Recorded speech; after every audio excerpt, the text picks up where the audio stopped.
Okay, we are live. All right. Wait for some people to come on before I get started here. And wait a couple minutes. All right. We got one, so I can mess up with one and be okay. All right. How's everybody doing? I going to make this live tonight. It was kind of unexpected. I've just had a really crappy day today. And the topic I'm going to talk about, hey, Brooklyn, how you doing? The topic I'm going to talk about tonight, I know you see my title, and it says Black men and white women are the prize. And some of you probably looked at that, says, has he lost his mind? What is he talking about? I had a discussion with, I believe it to be a black man in my email that talked to me today. And actually, it was, I think he was trying to get under my skin, but it was actually pretty corrigible. And some of the stuff we talked about kind of, I agreed with them. And I think it kind of shocked them. But that was the highlight of my day, the low light of my day. I'm going through some, family issues and kind of dealing with some depression a little bit.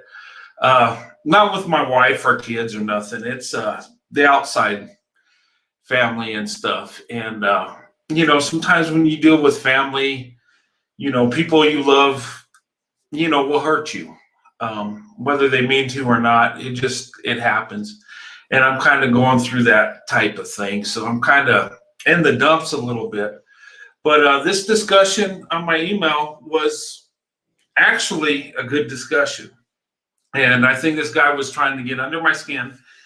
And, but, we had a good back and forth for the most part. And that's why I came up with the topic I did tonight. And this man convinced me that black men are the prize. And then I realized, you know what? White women are the prize also. Hey, Patrice, how you doing? But anyway, I'm going to put the link up. If you guys want to jump on, you can. If you don't want, that's fine too. I'm just going to explain this discussion I had and why I'm convinced black men and white women are the prize. Okay. And what happened is they came on my YouTube and he said, you know what? I can come to your neighborhood and have more white women than you. And I've had more black women than you in your entire life. And I'm like, well, why are you telling me this? Okay, congratulations is what I said. And then I was like, well, I haven't dated since 1993. And that's when I met my wife. And she was the last one I dated. So, and I married her. So been married over 27 years. So yeah, you're probably beating me in that competition type thing if I was to enter it. And I told him that. I says, well, I would outdo you regardless whether you're married or not. I'm like, yeah, you're probably right. I'm a traditional guy and you're probably a little more aggressive and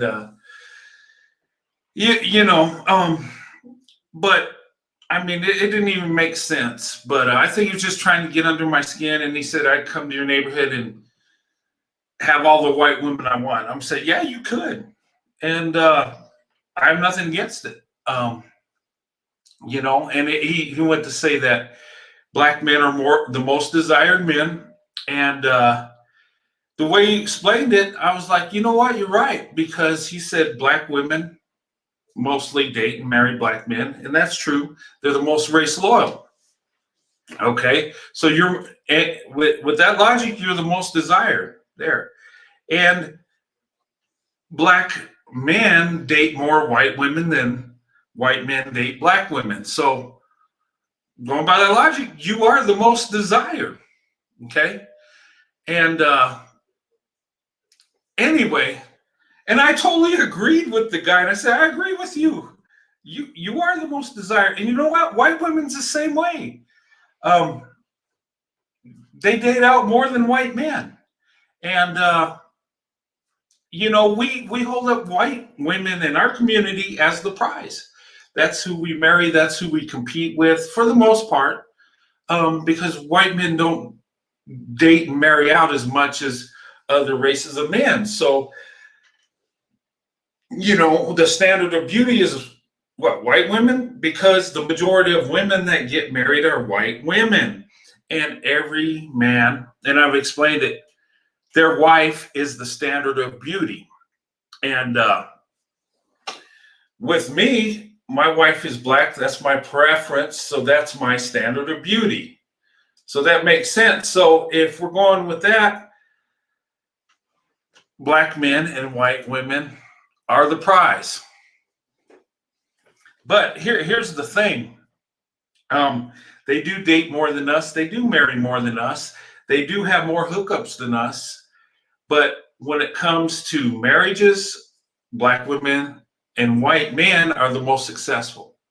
And I think it's because we're more strategic. I think we're looking for more than just, an encounter or a hookup. I think we're looking more, and I'll speak for myself. When I was dating with black women, I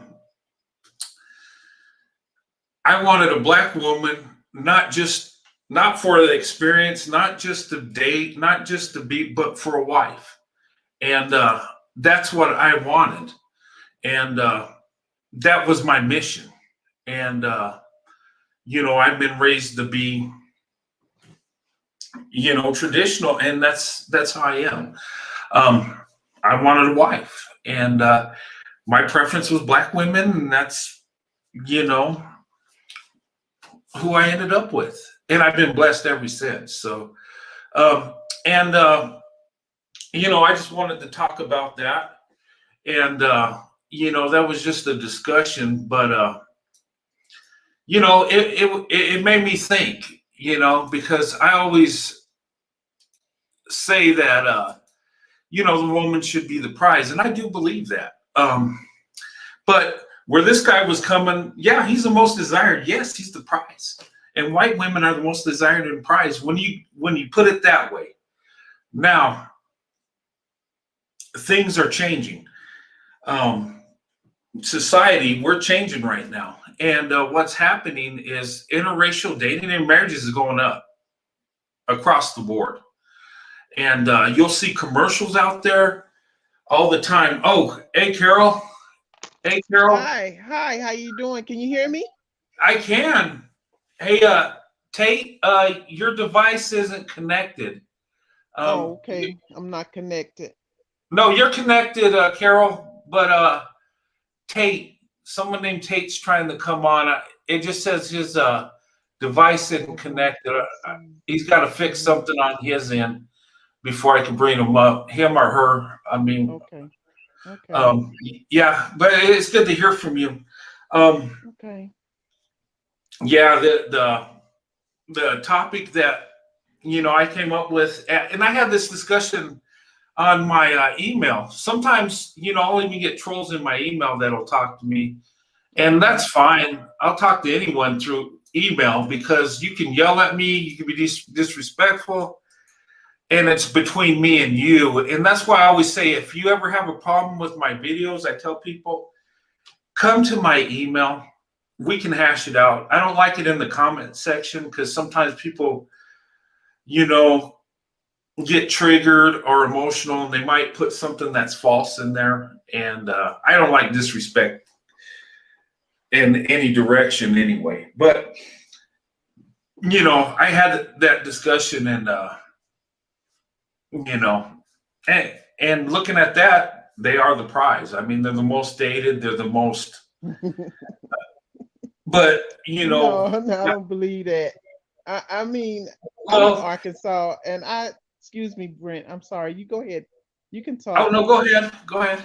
I'm in Arkansas, and I see a lot of the divesting that the black man calls himself doing, Uh-huh. and it's not. I don't know. I don't know. It's not that good. And I mean, I'm seeing these black men. They're on the bus stops, and they're on the buses with their backpacks, their bags. They look like they just got thrown out from somewhere, and they looking for somewhere to go. And I see a Becky with them. Hmm. And I also seen uh when I go to the plasma clinic, I see them there with white ladies, and they be both donating, and they had their backpacks and all their gear and all of that stuff. I'm just saying. I mean, I guess the one that maybe contact you through your email and all was Yeah. probably just trying to, just trying to tell you some disparaging stuff, just try to, Yeah. discourage you from doing the shows. They see us coming on. You see the black women enjoy being in your company and everything. We all get along. We're very respectful, and you're very respectful to us over here. You Yeah. know, it's wonderful. Yeah, I think it was to make a dig at me, and I think he was kind of confused because I agree with him, and I don't. I never get triggered if black men are dating white women. I don't. In I don't fact, either. I don't have nothing against white women that date black men. If that's their preference, God bless them. I just. But anyway, hey Tate's trying to come on. You need to get your device connected. I think it's your microphone or something. I see you on there, but I can't bring you up till your device is connected. So, but yeah. Hey, But Patrice. hey, Hi, Patricia, Carol. how you Hi, doing? Brett. How are you guys doing? I'm We're doing doing fine. good. Good to hear from you. Good, good. Good to be on the panel. I was driving when he first came on, so Oh, did I you? Wow. wanted Okay. to make sure I made it inside so I can get on the panel because this is an interesting story I just heard. So, Brent, can you Yes. just kind of brief it all a little bit again? So, this guy Yeah. Well, emailed you. what happened is he came on my email because I posted out there, and what he was saying is he can have more white women and black women than I'll ever have in my life, and that black men are the most desired. And how he explained it is we more black women date black men. Yeah, they're more race loyal, and more white women date black men than white men date black women, and that is also true. Everything he said was true. And I just agreed. Yeah, you're the most desired, And I said, congratulations, And I think he's just trying to get under my skin. And, I'm not trying to be the most desired. I never have. My thing is when I started dating and when me and my wife hooked up, I was looking for a wife. And I haven't dated since 1993. So I wouldn't, well, I've been married for over 27 years, but I just people just kind of throw that in there. But I was just looking at what he said, and I agreed with him. You're the most desired. Yeah, okay. And I says, so does that make you the prize? And he's like, yes. I'm like, yeah, you're right. And white women, it's the same way. It seems that the black men and white women, from information that I get, from what people tell me, a lot of black women tell me is that they're lifted up. It's like they're the prize. And us as white men, we lift up white women. It's like white men and black women are like the workhorse of the community. From the information I get, Yeah. maybe I'm wrong, outside looking in, but that's what I think. anyway, but that's where I came up with that topic, and it just seemed, I don't know, it seemed like, and he wasn't cussing at me, or he was just telling me how he felt that you know maybe when it comes to men, they're more desired than white men, and maybe so, and that's fine. I mean, it's up to women who they desire, and men also. I mean, and we all have our preferences. So I was like, man, oh well. But I entertained it. I talked to him. I mean, I'll talk to anybody as long as they're respectful, you know. And You for should have you should have invited him on the panel. That's what I mean, because yeah, I didn't it's even think about it. I was yeah. I that was bet you he would not have been brave enough to get on the panel. And the thing is, the logic and the reason in what you're saying is true, but it's for all the wrong reasons that I think if he'd have been on a panel, I'd have said things to him like, but do you realize that a lot of Black women are waking up because they're realizing that their options are very limited? And does it bother you that, more Black women are starting to date outside the race other than Black men? And are you realizing that most of the time when you get what you consider the prize with the white woman, do you realize that the white woman really only for the most part want to create biracial children with you, but but you guys are not marrying the white women, and the white men that are getting with us, they're starting to marry us. They're yeah, serious about us, and I think that it gets under the skin of the Black man that they're realizing that this is, that the white man is now their competition, or the Asian man, for that matter, or Hispanic man, like whomever is, because Black women are starting to wake up and realize, if I continue to be race loyal, my chances of getting married, are very limited because Black men are just not marrying Black women like that, and that's just the truth. Absolutely. And also, Black women are waking up to realize, is it possibility that this man I have to share him with 3 other women possibly, Mm. or another woman possibly, because for every 4 of us, there's only one of them, and Mm. and a lot of Black men are getting into the polygamorous lifestyle, and the women are falling for it, and they saying they rather have a piece of man than no man at all, so they are willing to Mm. share their man with 4, 5, 10, 12 other women. So I would have came with questions like that. I would have loved for this email yeah, troller to be on the panel, because he hasn't realized it. And the majority of the Black men that are dating these white women are leftovers from some Black woman that don't want him no more because he probably got 4, Absolutely. 5 baby mamas, and all kind of issues and problems. So you know what?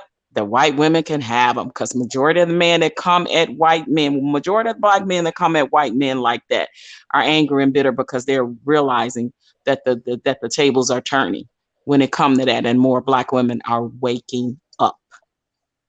yeah. I think what's going on too, when I look at YouTube, and I've been watching, um and I come up with this series, and next week I put it on my community page, but I'm going to talk about swirling done the right way, because I always hear swirling gone wrong. Crystalline Carrison's marriage didn't work. That's proof that it don't work, and it's a failure. And That's not true. Her marriage, how can you ever say a 20 plus year marriage is a failure? That's insane. well, I just want to come at it at the positive end, because you know what? I mean, when it comes down to it, it's the character of the people that make it work. The 2 people in the marriage, if they're willing to fight for it, they can make it work. And I'm going to start talking about that. And someone asked, "Am I going live tomorrow?" Yes, I am. I'm going live. I still plan going live. Me and my wife Sandy, she's going to be on live with me tomorrow. And if you want to come on the live panel and talk to her, And I think Amy was going to try to get her husband on. We'll see if, you know, she's able to do that or, but anyway, I'm going to have my wife on. I'm still going to do the live. And I'm going to kind of kick it off as, you know, swirling done right, because, you know, you got to swirl to get into interracial marriage. So I'm going to go and debunk that and put a positive message. And I'm going to go in with people that have been in interracial marriages. You know, I'll go back to as far as I can find history on it, to where, you know, it's ended up working out. And you know, I'll probably cover the lovings again. You know, that's a good testimony of interracial marriage working. And there's many other ones, and I'll go to today's date. And you know, I want to start covering that and do a little series on that, and kind of come back, because okay, ANSU. Okay, we got one more. ANSU.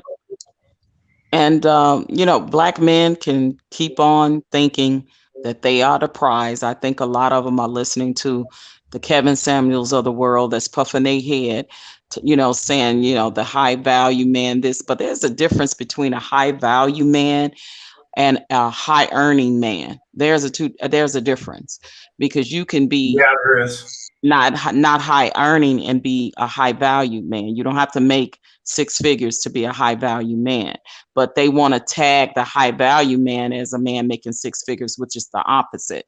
So you can get a high earning man and he can be a piece of crap no matter what his race is. It doesn't matter. But it seems like the you know, the Kevin Samuel followers, and you know, they're puffing up the heads of a lot of these Black men to make them think, oh yeah, the Black women, you know, want them so bad, and the white women want them so bad. And there may be some truth to that, but the ones that are waking up are realizing that, especially if you're over 35 and you're a Black woman, realizing that, you know, your clock is ticking. You may want to get married and want children. You know, you're in your early to mid 30s. You here you are, you're not married, you don't have any children, but you're waiting on this Black man that may or may not never come. You know, so, you know, they're starting to open up and think, you know, outside the box, and exploring their options more. And I think that's scaring a lot of Black men to death. So their way of pushing back and fighting back is saying, oh yeah, we're the high value men, and we're the most wanted men, and we're, you know, we're the prize. And that's the sad part about it, is a lot of Black men don't even treat and consider their Black women that they're with as the prize. And that's sad. You know, I see it a lot within, you know, my own relatives and friends and things of that nature. They, you know, been together, you know, for a few years. I watch some of them get treated wrong, you know, just mistreated in the marriages, and the women stick with them. They put up with so much crap that I just absolutely wouldn't put up with no man. I don't care what color he was, but they think because that's my husband, I have to accept this, because that's my man. We've been together for 5 years. You lived. I know somebody has been with a guy for 10 years, Black couple, and he has not married her yet. I cannot. You know what I mean? And it's like Black women will hang in there, stick it out, go through this thick and thin. He go to prison, she there. He get out, she there. Like, that is insane to me. But you know, things that a lot of Black women has accepted in the past, the dedication and the loyalty, I think they're waking up from that, and they're saying, I deserve better. I know I'm the prize. I'm the prize. I'm not gonna, you know, not let you make me feel like I'm not the prize in this relationship. You know, being treated better, appreciated, things of that nature. So I think, if, you know, and I talk to my nieces about that. I talk to my girlfriends that are in relationships or marriages, or things that I see, and I'm like, if you deserve better, you deserve better. I don't care. I don't care if I've told my brother's girlfriends, you deserve better. I'm sorry. Hey, You deserve better than what you're getting. I want to say, hey, Sun Goddess Art. Hey, when you start your channel, let us know so we can subscribe to it and support you. It's a good thing. Hey, I want to welcome ANSU. ANSU. Hello. I think you got your microphone's muted. ANSU. ANSU just came on the panel, and I just want to welcome you to the live. ANSU. Hello, everybody. Hello. Hello. How you doing? Yeah, I'm doing fine. Thank you. How are you guys? Good. How you doing? Hello. Hi, how are you? Yeah, yes, yes. Um,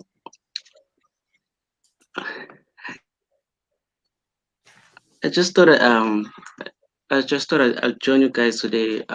Just because I've been following you this whole year, and yeah, I thought I'd join this discussion today. Oh, okay. Well, welcome to the discussion. Welcome to the panel. You're muted again. Okay. You're muting your Sorry, mic. sorry. I'm not used to what is this platform, StreamYard? Oh yeah. But I'm not used to this platform, and I don't want the environment to disturb you guys, so that's why I mute the mic. Oh, okay. All right. Well, Yes. welcome. It's good to have you on. And I think some of you guys can tell. Yes, April Rain. I am an African. Um, and I just want to say the reason I've been a subscriber to your channel is because of the videos that you make and the positive attitude that you have towards Black women, and that is the reason why I joined your channel. Oh, okay. Well, thank you. Yeah. My wife's Black, and I've been married over 27 years, and I do have positive feelings with Black women, and I do have love for them, and they're and they're Yeah, easy going. You got some background noise, kind of. okay. Because the atmosphere is very different here where I'm from compared to, let's say, America. It is very different. And I think, as I've written in the chat, I think there is more to this than most people look at it from the American point of view. I think there's more to it than just, to talk about. Yeah. Yeah, and it probably is, and different countries, it's a bit different. I mean, and it's a bit different too. Just different parts of the United States, like where I live. You got some background noise. Sorry. No worries. Okay, you guys can continue. I'll join in if I have a point of view to make. Okay. Yeah, you're welcome anytime. It's good to have you on. Thank you, guys. Thank you. I'm from South Africa, by the way. Are you from South Africa? Oh, okay. Yes, and so the reason why I joined the channel is because, as you may know, we dealt with apartheid here in South Africa back in the late 1900s, and even though it's not the same as there in the United States, we've got a lot of white population. It's kind of the same thing. Yeah. Yeah, continue, guys. Yes, sorry to disturb if I disturbed you guys. Oh, that's okay. Thanks for coming on. I mean, we're happy to have you on. Yeah, a number of people do watch this channel from South Africa. A lot of people from the Caribbean UK. You know, and you're welcome to come on and glad you watched the channel. I'm glad you came on. You know, Does he have something he want to discuss or talk about from his point of view or his culture? And what part of South Africa is he from? Cape Town. You see, like I like the kind of topics that he talks about. Like you see, here in I think like if you could look at the chats, as I said, there is more to this. If you look at the most American, let's look at it from your perspective. If you look at the most successful black men in America, like for instance, Denzel Washington, all those, I mean, the guys who are genuinely successful and who grew up in the 1970s, most of them are married to black women. It's only the young artists who are typically young in terms of age who tend to marry these white women.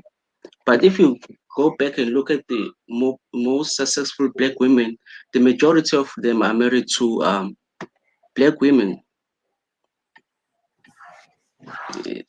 And I think there's a reason to that because of the time that they grew up in. yeah. Absolutely.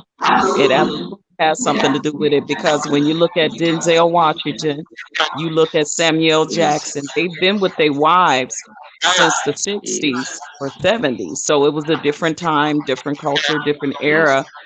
Yes. And they Oh, came up in the time where the Black family structure yes. was strong and Yeah, was built. Their parents were together I, and I'm Yes. sorry, I mean, you got some background noise that's kind of drowning us out. I don't know.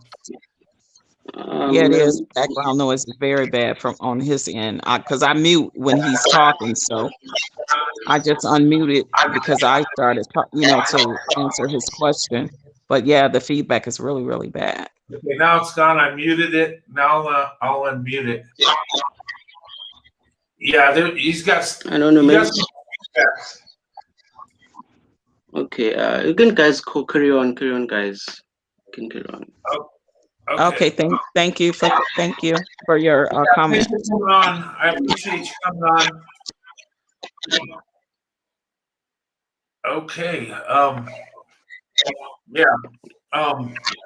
Hey, Carol. Carol jumped off. Did you want to come back on, Carol? I,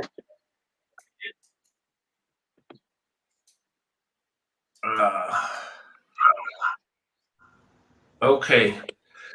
All right. What were we talking about here? Can I just say hi, everybody? Hello? Can you mute him, Brent, if he's gonna stay on the panel? Yeah. Hey, I'm on ANSU. I'm on mute you because we can't hear. You got such a background noise.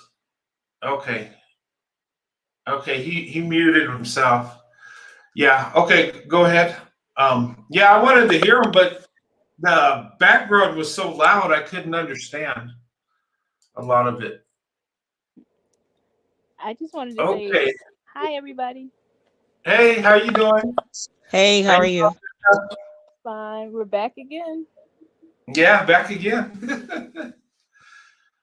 Yeah, I was going wait to come on tomorrow, which I am coming on tomorrow too, but I just felt the urge to come on. You know, I was having a bad day and I thought, well, I'll probably feel better if I do a live, maybe.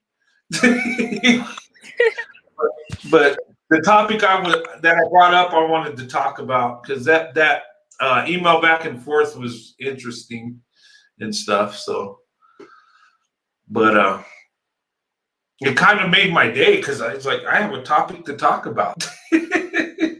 But yeah.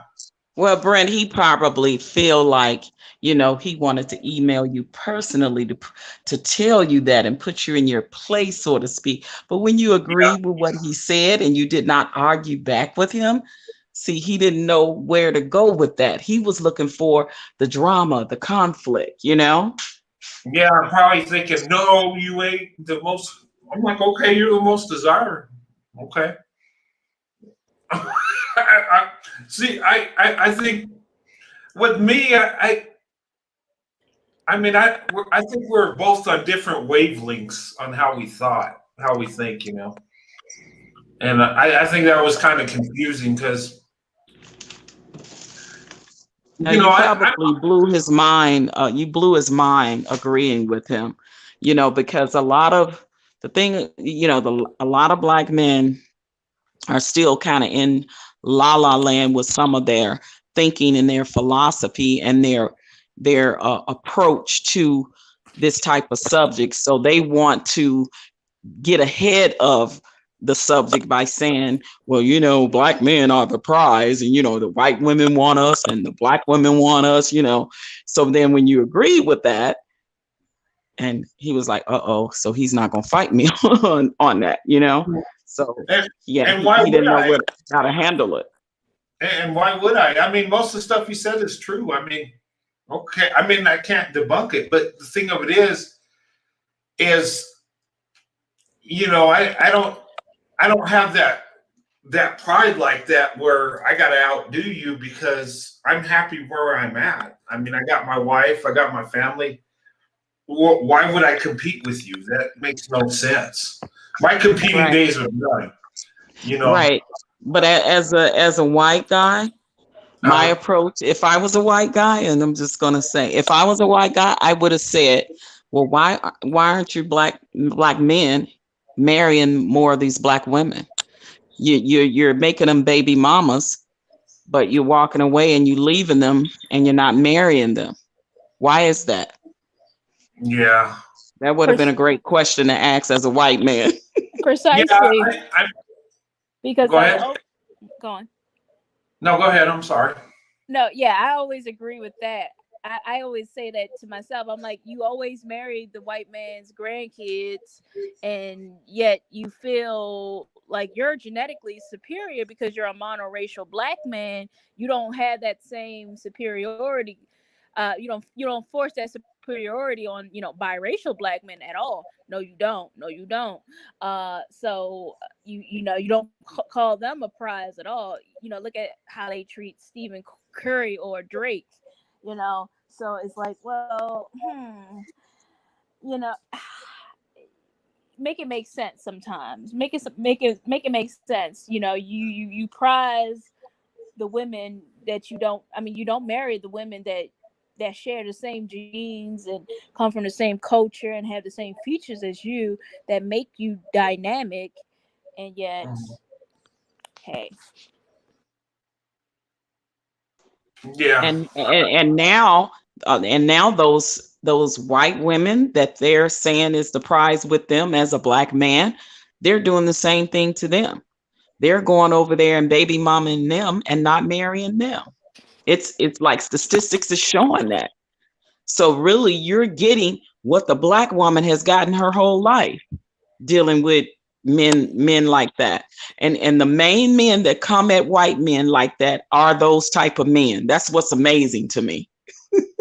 They are those type of men, the men that are with the black woman, making them baby mamas, not marrying them, talking to them, verbally abusing them, physically abusing them.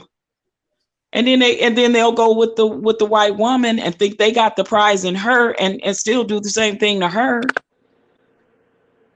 And when they do marry them, and they are marrying them more at a speed rate than they are their own black women, or than we are marrying white men. Yeah. But the thought behind it and the process behind it is incorrect, because then you make the white woman the baby mama because she wants the beautiful biracial kids, but then when she realizes you're a piece of crap and she's throwing you back into the black community and saying, black women, you can have them. So it's crazy. It's a vicious cycle. That's what I see happening. And it's a lot of white women that are getting on TikTok and all these other platforms, and they saying exactly that. Yeah. about the black man. Half of them are raising their half of them are raising their biracial children to not even want to know or learn about their black side because they can't stand their black daddies anymore. Oh, hold on. Hello, ANSU? do I still have the Yeah, feedback in the background, or is it fine? I tried No, fixing there's it. still a lot of feedback. yeah. Okay. I think the Tell them to go off and then try to come back on again. That may work. yeah, jump off, close it out, and come back on. Maybe that'll fix it. Because you just got some feedback. Maybe you're next to some electronic devices that are you listening to it on two devices, the show? Because that'll do it. Yeah, I don't know. They muted himself, so I don't know. They're just getting a lot of feedback. And while you were talking about Reese, he was, but all I heard was echoing. I'm sorry, but could you give a recap? I just jumped on before I hopped on stage. So you got a letter from a black guy. I got that, and apparently he was calling himself a prop. It was an email. He emailed me on my email. I put my email up there. He sent me an email, and we just talked back and forth. And he was just saying how black men are, that he could have more black women and white women than I could because they're more desirable than white men. And I was like, okay, you're right, because more black men date white women than white men date black women.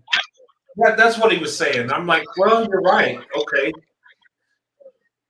But that's what it was about. And I think he was just trying to get under my skin, and I was just agreeing with him.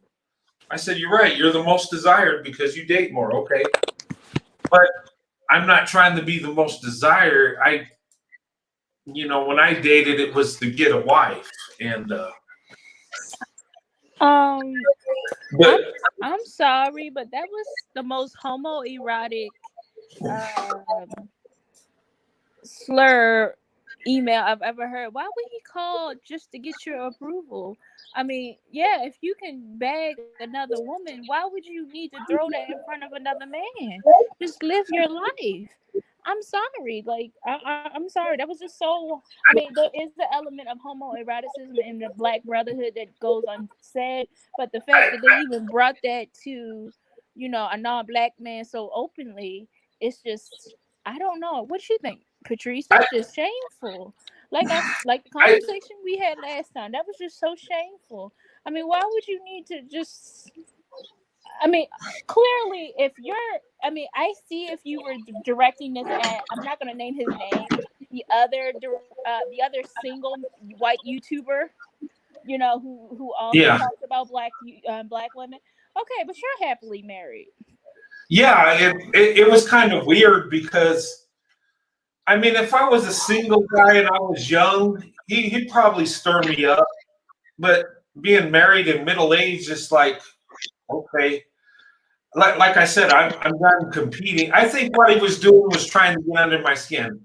And he was going to give me some facts and let me know that, hey, white guy, you're not that great. I think that's what he was trying to do. I'm sorry. It's just homoerotic. It's just homoerotic slur. Because why would you're just not that great? Like, first, even if it is that, like, why would you need to take the time to do that? Why would you need? I mean, I understand, like, honky this, and this, and this, but the fact that you chose an intimate way to do it, it's just, I don't know, it's just so sleazy, like a woman that I mean, and I am taking shots at him. I'm just like, Yeah, I don't know. It's the kitchen women again. It's the kitchen women. I just don't like it. It's just the kitchen women, like we talked about last time. I just don't. If I don't know, it's just it has no masculine essence at all. Because I've never heard a man come up here and just physically try to undercut a man's status. Oh, I can pull more women than you. And it's like, well, yeah, and I do applaud you for taking that you did kind of trump him pretty much, you in chess Well, moves. that's the audacity of a lot of black men in their attitude, because they know that they are behind in a lot of things economically, socially, and everything else. So he wants to try to puff himself up to think that he, as a black man, saying that is going to make a white man be beneath him for a change, because he's never been above white men in anything else. So that's the audacity of what he was doing, thinking that he was one upping Brent, if you will, Yeah. because he obviously feels beneath in everything else. So he, you know what I mean? Yeah. You know what I'm saying? So Absolutely, but the funny thing is, black men don't know that black women actually lied and gave them that status because we knew they had nothing else. I remember back in the day, if you were, especially for the younger generations, like my older aunties will always tell us, don't if towards non-black men, don't openly celebrate them unless they're like a Leonardo DiCaprio, because your uncles might get mad, so and so might get mad, or they'll just tell you black men won't like you if you openly cheer them on. And now that I'm older, I'm like, I'm 29. I'm like, okay, I know what that's for. I know who that's for. That's the conditioning for the black male. That's not for our benefit as women trying to be lovers. That's capping at us. And so, when I'm looking at that as an unapologetic way, I'm just like, oh, bruh. I'm like, I'm sorry.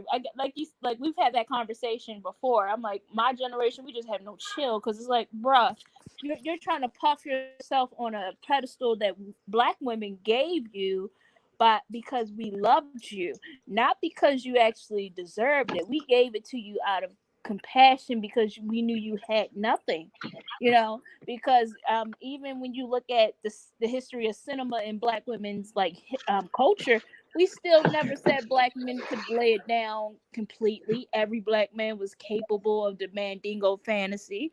We've never said that. So this concept is that's a lie. That's a lie. You look at old school queens of comedy with Monique and some more would tell you it's a lie. So I don't know why would they even bring that to a foreign man. Like, I don't know. It's some sort of cultural naivety. Like, people, like other non-black people don't know about our culture. Especially since he is married to a black woman, you would think he would already know this, but I don't know. I think he was just being a troll and trying to make me feel bad. Like, I don't know. It's just weird. But I've had trolls coming at me weird and say, "Well, you're ugly." And I've even had them say, "You and your wife are ugly." Okay, well, we're happy together. What? I mean, where are you going with this? I mean, we're not back in middle school anymore. We're adults.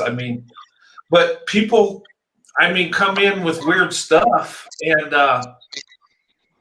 well, that's what they you do. know, They're petty and they troll and they think they're insulting when yeah, they have nothing else to do or going on in their lives, obviously, and they're probably sitting at home, in some miserable relationship or marriage that they're in, and they're taking their frustrations out on someone else that's trying to encourage, people to be happy with yeah. being in interracial relationships, and for black women to consider it, and they can't stand that. And it's unfortunately that is a lot of black men and women that are the ones that are the head of that. And you know what I think it is? I That don't think feedback it's is back. That feedback is yeah, back. Someone needs to be muted. yeah. You know what I think it is? I don't think it's so much that I can do more than you, or a man to man pride type thing. I think what gets to people is the message. That I'm actually coming on saying, putting my truth out there.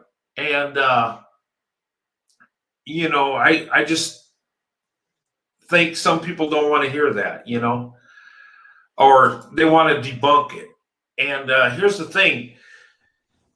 And a lot of guys will come out and say, well, okay, well, interracial relationships don't work. They'll point out, they'll find a case where it went disastrous, but every group in America has abuse, has rape, has murder, and we could find it in every community, every group of people. But they find something horrible and say, okay, this is an example why that don't work. To try to prove their point. And that's why I might start doing my swirling done right videos. Because I always hear them, swirling gone wrong. Look, this guy abused this woman. And well, why don't you research it? Why don't you do stats? Why don't you figure out the truth? Because us as people were flawed. And those cases are the exception. They're not the norm. It doesn't happen every day like that. And Yeah. I mean, you can get a two Black people that can have a relationship that goes wrong. So they try to pick and choose. You understand what I'm saying about when it comes to interracial, because the fact of the matter is they don't want, they trying to deflect from that, and they don't want it to happen. So they trying to pick, an exception that happens within a Black interracial, like the Crystal girl, and say it was a failure. See, that's why, Black and white, Black women shouldn't be with white men or whatever. And it's amazing to me because it's always the hate and the venom spewed when it's us, when it's Black women. It's not against Black men when they date white women. That's the part that's like amazing to me. It's like we don't hear so much badgering and talk and negativity until it's a Black woman that gets with a white man. Absolutely. It's like a sore spot for them. Absolutely. Like, remember the controversy about the Black guy who took slave pictures, actual slave engagement I saw pictures that. Yeah. with a white woman, and they literally framed it. Well, she wasn't white; she's actually Latina. So, actually framed it in a slave narrative, like the bonds of slavery were healed, and he became a part of the family. Okay, I never saw Black men look at that and say, "Oh my God, like this is why certain Black men are in the sunken place and should never go away." I mean, no, I've never heard a Black man say, "I am so traumatized from the body of Emmett Till that I can't date white women." They never bring that to the table. They never bring that to the table except for us, and that's why it's blatant sexism. It's just blatant sexism. But in the words of Cynthia G, I do love what she said. She said, "Just let these men be themselves." She said, well, I call them adults, really, because that sort of childish, emotionally laced rhetoric doesn't actually serve them in the real world. I mean, and it's coming to the point where the world, after these race riots that happened in quarantine, the people know who's really running our community. Okay, they know who's running the community, who's the head of households, who are the most intelligent at this point. So it's at this, you have to let the men fall on their own swords, and that's kind of how I carry it. It's so sad to say it, but when you often see, when you have these conversations, what do Black men bring to the table? They bring emotionally laced arguments instead of actual rhetoric and some sense.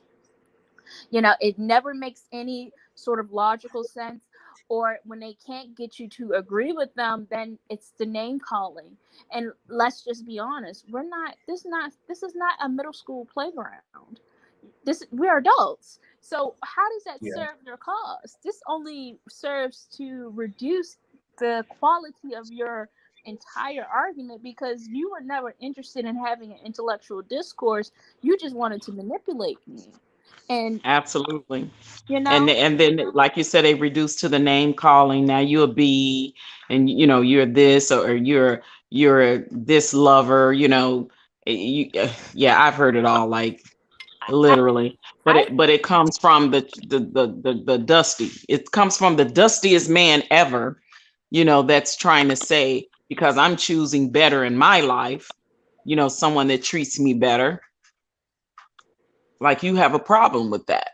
The fact of the matter is, what you're doing to the Black community and to Black women, and you get mad for the choices that they make when they're tired of it, and when they're waking up, and when they find someone that loves them for them, and takes some of the stress off of them, and really appreciate them and love them for them. You're mad now. You're mad because I woke up. You're mad because I chose better. I'm making better choices for my life. And if that happens to look like a white man, then it is what it is.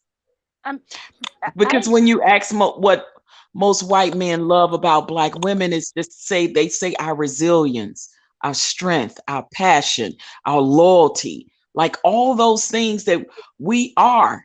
That's who we are, like genuinely inside as Black women. We have something special inside of us, and they're having a problem that white men see it, and Yeah. white men are appreciating it. And yeah, and we are. And you know what? It's going to grow and grow more. And the stuff you said, Patrice, I've said on my videos, and I've seen it. It's like Black women is like a hidden treasure right in front of our face. It's like, and with Black women, I was attracted when I was younger to them, and I pursued them and dated them. But as I got to know them, I was really attracted because of the people they are, and the qualities they have, and I fell in love with that, more so than just how they look, and it's amazing. And even talking to Black women today, I have Black women that are friends. They're just awesome people. They're easy to talk to. They're easygoing.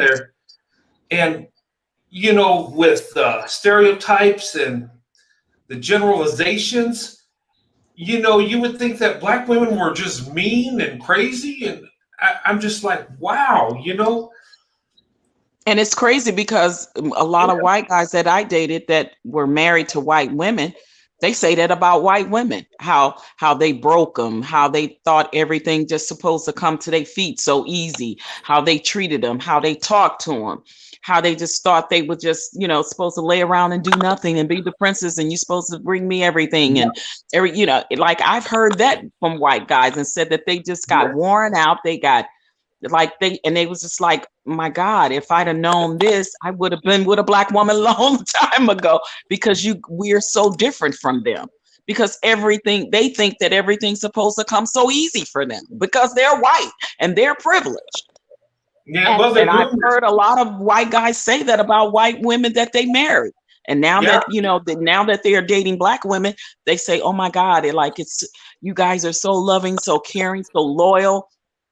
And when they make us happy, we are freaking loyal. Black women are the most loyal, dedicated nurturers species that God ever created. And I think that white men see that, and they know that now. yeah. We are quality women, and we are the prize. But I want a lot of Black women to wake up, and more Black women to wake up and realize that. Have these conversations with your daughters, have these conversations with your cousins that are female, your nieces, and things of that nature, because they need to know it early on. They need to know it early on. Yeah, that's true. And you know what? That's why interracial marriages between Black women and white men last. Why? Because Black women are loyal, they're loving, they're nurturing, they got so many good qualities, and then white men see it and they just fall in love with them. So it's like a perfect scenario. It's with my marriage, everybody thought it was going to fail because we look different. But me and my wife are so much alike, it's not even funny. I mean, if you didn't see what we look like, you'd say, okay, it makes sense they're married. They're just alike. But the outward appearance, we do look different. But you know what? Love is love. I mean, you love who you love, and there's nothing wrong with that. And people back in the day would tease me because I like black women, and okay, but you like this woman that's got blonde hair, blue eyes, or whatever. You have your preference, but mine's black, and there's a problem. And I've had, in my early days in the military, some people thought it was troublesome that not a lot, but there were some that thought it was a issue that I had a black wife. Well, me and my wife grew up in the same town. Me and my wife are from the same place, and then some of these guys, brought wives from overseas and this and that. And that seemed like my situation was more of a problem. And it seems kind of silly, I don't know. Not to say, their wives, I have nothing against that, but I'm just saying that there was more issues with me and my wife. And I think interracial relationships, when it comes to black and white, that's the most attacked group. And I think it's, whether it's white guy and black woman or black man and white woman, they're going to be the most attacked. It is what it is. I hate to say it, but,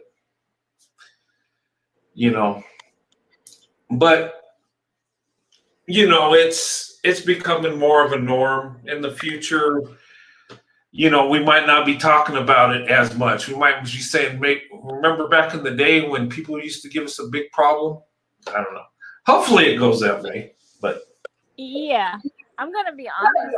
My generation, I think what white men, and especially in the 30 and under crowd, especially with the hip hop culture going the way it is, and they have seen how white women just pretty much have no loyalty to white men.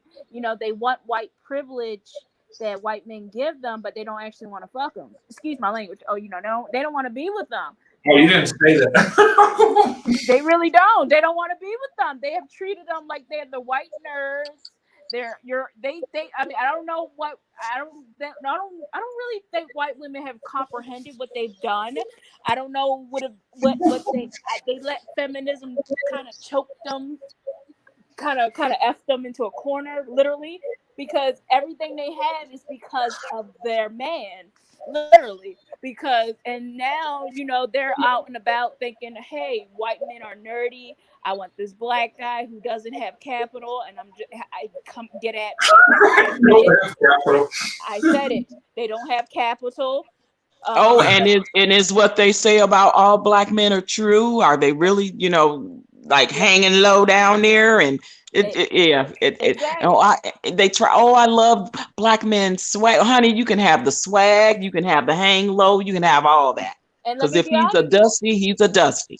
And guess what? And now you have a whole generation of younger white men who've seen this, and then they learned that, oh my God, my ancestors have committed some of these racist crimes like burning down Rosewood because I was trying to protect some white woman's virtue, and the whole time these were consensual sexual relationships. And I know this because I have some celebrities who are flaunting this in my face. So the concept of, oh, I don't have to be with Becky anymore. I don't have to protect Becky anymore.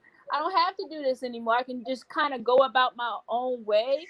That tie, once white men kind of get the self-esteem in that area, oh, it's going to be game time because, hey, when it comes to capitalism, and especially when it comes to white men, it's going to be like, look, you're going to have to get into the inclusive market or otherwise. And there was this chart that came out. There's a study that shows that white couples are now making less than certain couples who are interracial. So, if you're a white guy and you want to be in an inclusive market and stay on top of the game and look like you're a diverse person, if you have a diverse marriage and family, that's kind of going to be the way to stay on top in the future. And if it's black, Yeah. yeah. So it's gonna be one of those things where definitely see in my generation. I don't see white guys having the same sort of situations like you do. I mean I don't know if you guys have seen the TikToks of white guys just pretty much telling white guys what's I'm telling white girls what's going on, telling white girls why they prefer black women, but they have. Mm-hmm. You've seen those, yeah. I've seen some of those. Yes. And So I've seen some of the white women talk about why they like the black men, and then I've seen mhm. some of I've seen, the Hispanic. Excuse me. I saw yeah, recently a Hispanic woman who is considered white because some Hispanic or Afro Latinians are dark as me, but she Yeah. was she falls on the scale of being white, and she was on there talking about how she's with a black guy and have mixed children, but she talked about how her own race of people like Mexicans and certain Hispanic and Latinos that fall closer to the whiter side are racist against their own children, that they had black, these babies with black men, and they're racist towards their own children and won't teach them about their blackness. And the reason why they got with the black man is because they they want the black man for the making the biracial children, it was absolutely crazy. But it's so true, and it happens in that community a lot, and the white women were saying it too, and that telling black men the truth, that for white women, getting a black man is not up in their social status in any kind of way. It's just not. So and so and it, they, and they don't believe them. but black men in their minds think it is, They thinking that it should Yeah. be an honor to be with me. But in their mind and in society, white women are not looking at black men as an up socially or economically in society. That's just, it's not true. And it is absolutely, it's not true. But it, then when they ask a black woman, why are you with a certain statue of a white man, she can say, because I know to a certain extent I'm with him for what I know I can climb a social ladder, an economical ladder, more than I can from being with your average Joe that's out there, if and he's a very successful man. So that is the difference. But black men don't see it that way. They think and let them keep thinking that, because they have grand delusions, as they're called, delusions of grandeur, for that they're just in their own la la land with that. absolutely, I agree. I totally 100% agree.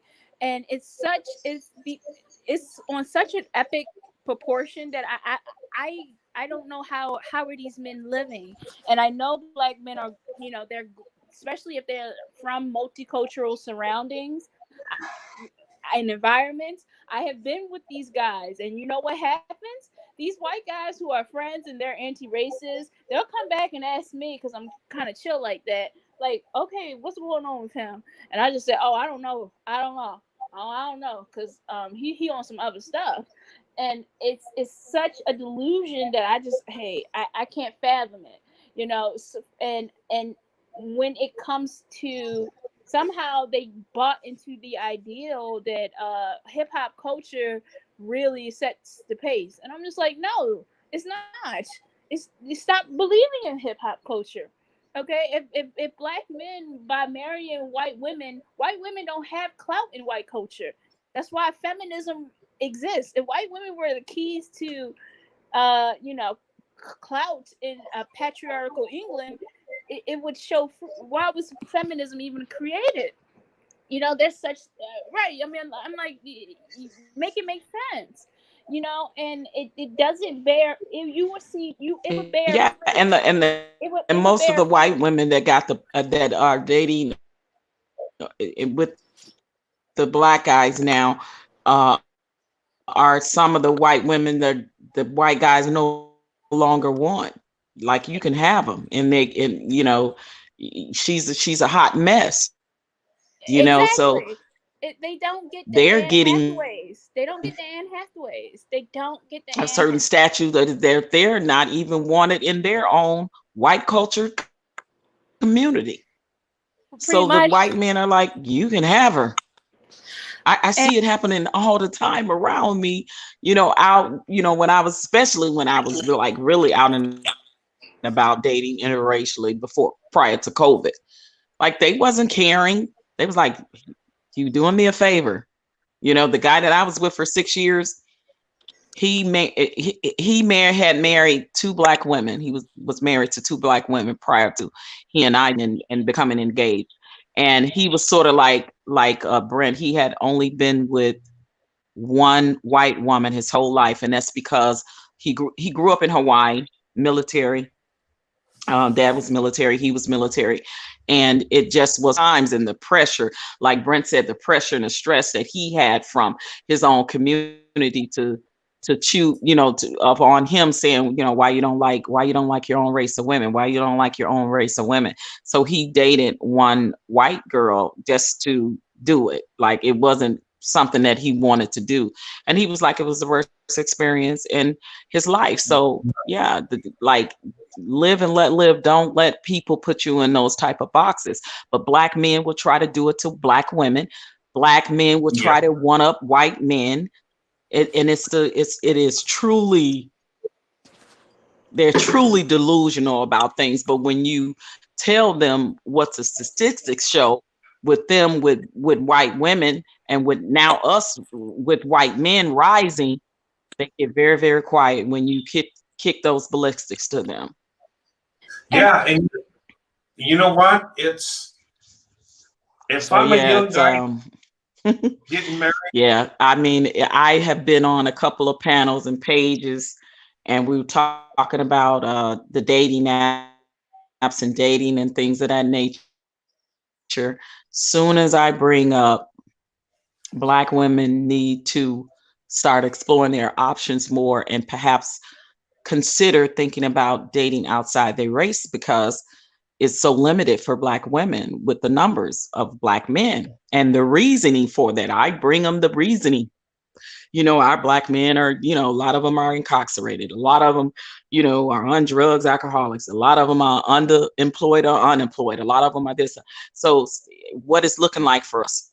And I just consider, oh God, and the Black men that come at me soon as I say that and make that statement, but the Black women are like, like I never thought about that. And you're right, Patrice, maybe, so it's sometimes maybe out of sight, out of mind for them, that they never really do think about it. But being on some panels, some other panels on YouTube and talking about dating, just, and it's all Black panel up there of men and women. And then I bring it up and then they ask me the question. I said, of course. I said, I've dated exclusively outside interracial, over the last 14, 15 years.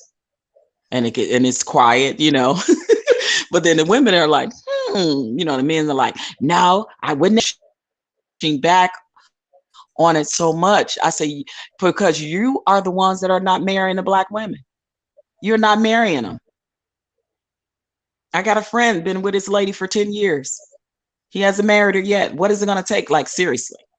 I said, and we are loyal to you guys. We sticking it, proving her loyalty. Like, what more do you want her to do? My brother right now, girlfriend, he was with for 8 years. yeah. Did you want to say something, Brent? Yeah. To that point, yeah. 8 years. Oh, go ahead. I'm sorry.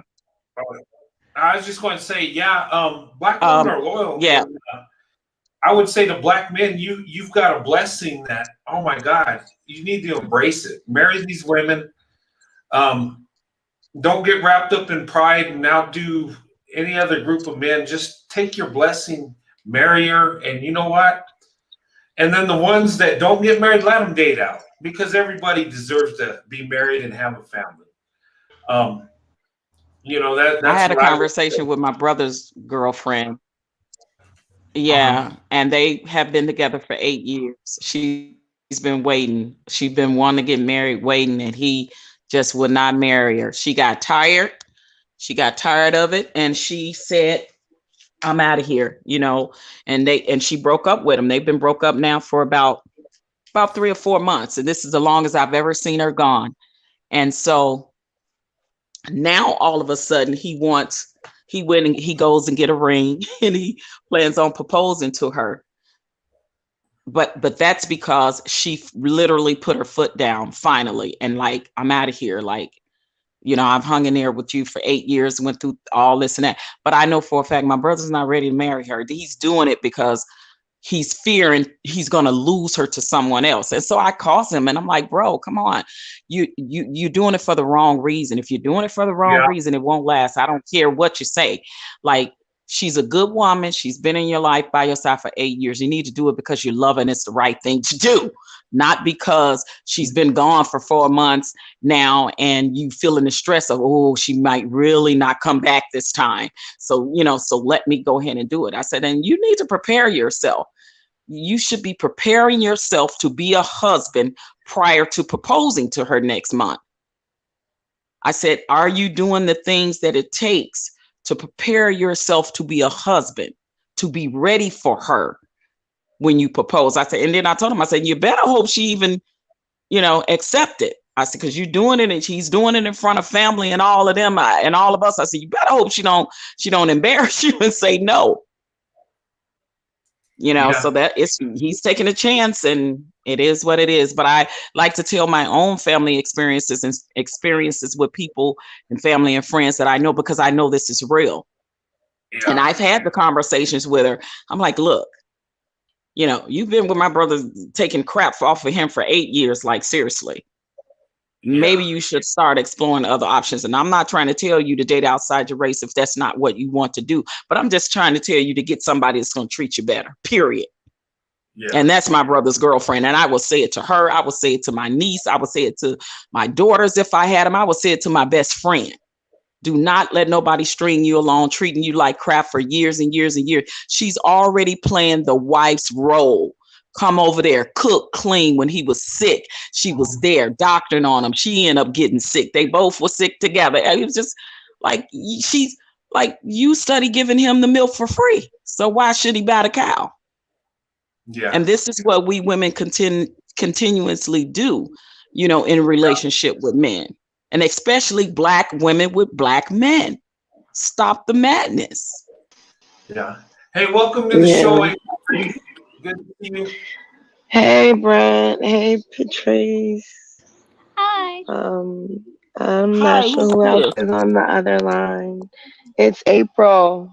Oh, hi. You got a new avatar up on no, screen. That's my painting. I painted that. Oh, nice. Oh, it's beautiful. But listen, I wanted to chime in on a comment. Well, just my perspective as being an 80s baby. Black Wesley Snipes really brought dark-skinned men to the forefront in the 90s, and that's where I saw a big push with this esteem with Black men. I heard countless Black men use Wesley Snipes as a backbone to carry on their ability to get access to all types of women because they had deeply melanated skin.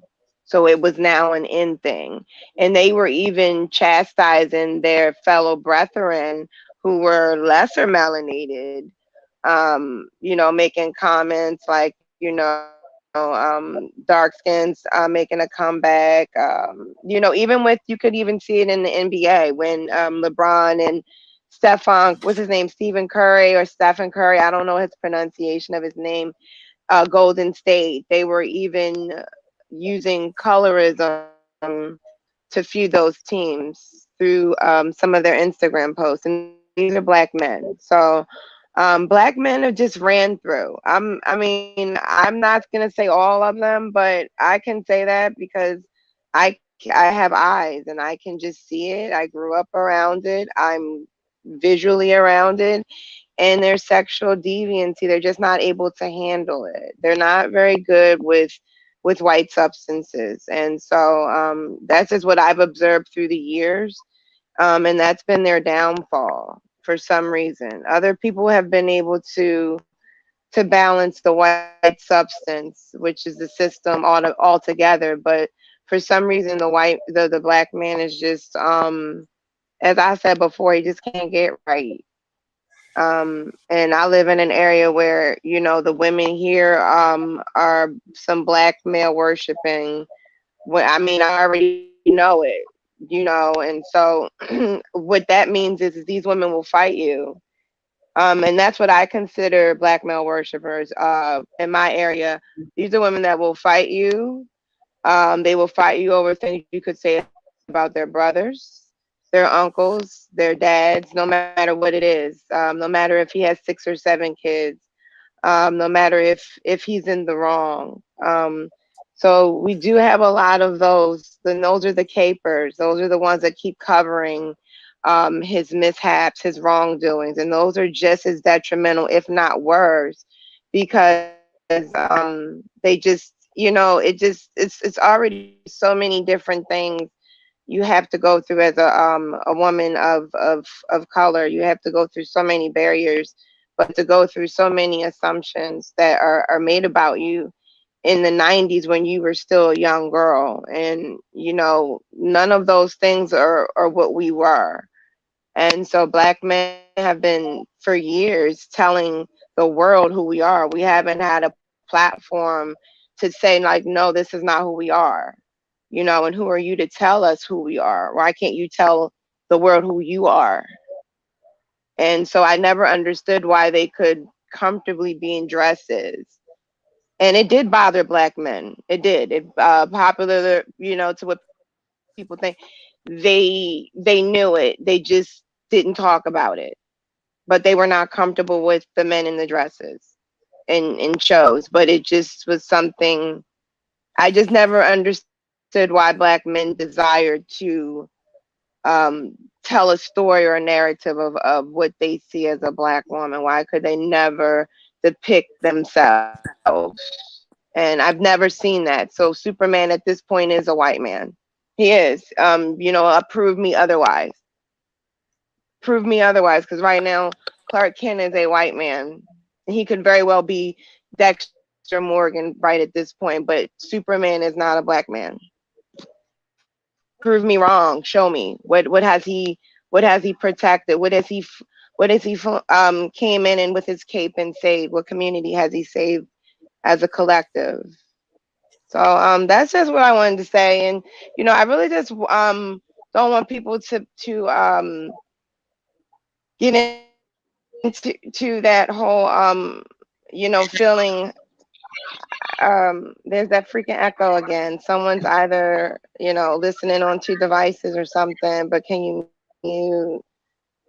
But I was saying, I lost my train of thought. I forgot what I was gonna say. It was something good too, but no, it wasn't that important. But no, I was gonna say, oh, this is what I was gonna say was I really just want people just to naturally like who you like and just go for it. And you know, don't worry about what other people are saying. And like someone said in the comments a while ago, you know, the Gen Z generation, they're not taking your advice. And I do see the poison that a lot of black men are passing down to their sons and grandsons and nephews.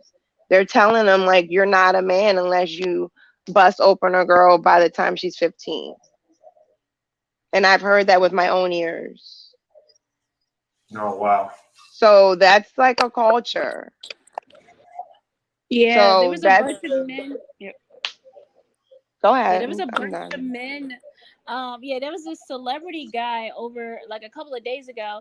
He took a 14-year-old to a club in Miami. Yes, and he got arrested. And of course, black men were saying they're trying to destroy the black man. He took a 14-year-old to a club Yeah, in that's brother Miami. polite. Brother Yes, polite. yes, Oh yes, man. Well, I yes. don't. What they'll say is that, That well, is when white culture. men do it, we're not talking about, we know that all men are perverts. That's a fact because we can look at statistics. All men are perverts, but we're talking about your group. We're talking about what your group is doing. And your group Abs- is very, I mean, they've been very, I'm gonna be honest, since I've been alive, I can say like, and I grew up in a very, very, very hypersexualized household. So I can say like it was so perverted. Yeah, so perverted like CPS would have been like, yeah, these children need to be like gone. So I will just say it was just a lot of sexual deviancy. And everyone kept saying pornography did it. Pornography. It's pornography. That's what everyone kept saying. And they're saying it now, but no one's doing anything about preventing it. It seems like it's out of this world now. Well, it's You can build it now. You're having people actually building human robots. It's pretty cool. Maybe not, but it was a pretty interesting read, I should say. But people are like building who they want now. it's a culture. I mean, even in 1920, Richard Wright wrote Native Son. You have the guy, the main character kills a white woman, and what does he do? What does he do when he's on the lam? He runs to a black woman, the only black woman he knows is who's in love with him, and what does he do? He rapes her. Okay, Spike Lee, Wow. she got to have it. What happens at the climax? We have this our heroine of she got to have it. You know, she's feisty, she's sexy, she's always having, she's in charge of her sex life, and yes, she gets raped in the and at the ending of that movie. Yeah, that's Spike Lee in the Oh. 90s. That's our lifetime. Mm. And you see Mhm. nobody clapped back at him. Yeah. See, and black men wonder why people say, "Oh, it's trying to destroy the black man." Nobody's trying to destroy the black man. The black man is destroying himself with Mhm. deviancy. Yeah, just like Yeah. Brother Polite, he lives the one that just got caught with the 14-year-old girl. That was his girlfriend's daughter, and he has multiple women. He lives a poly life. That's being pushed tremendously to the forefront in the black community, Mm-hmm. as where it used to be more with like white cult religious type groups. Now it's being pushed. yeah, I mean, that young man, Nature Boy, same thing with him.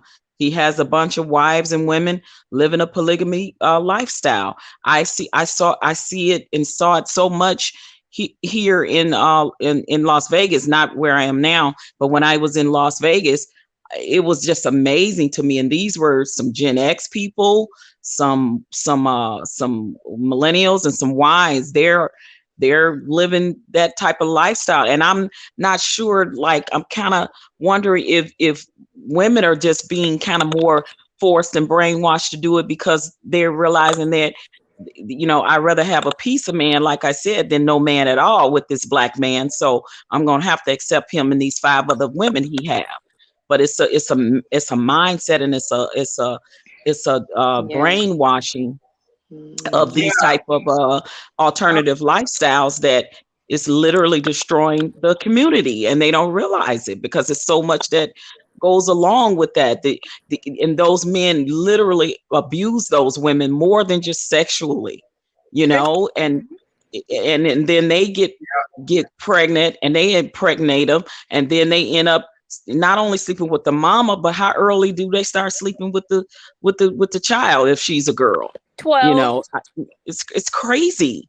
and and, yeah. and this is a thing that's been being pushed for. Mhm.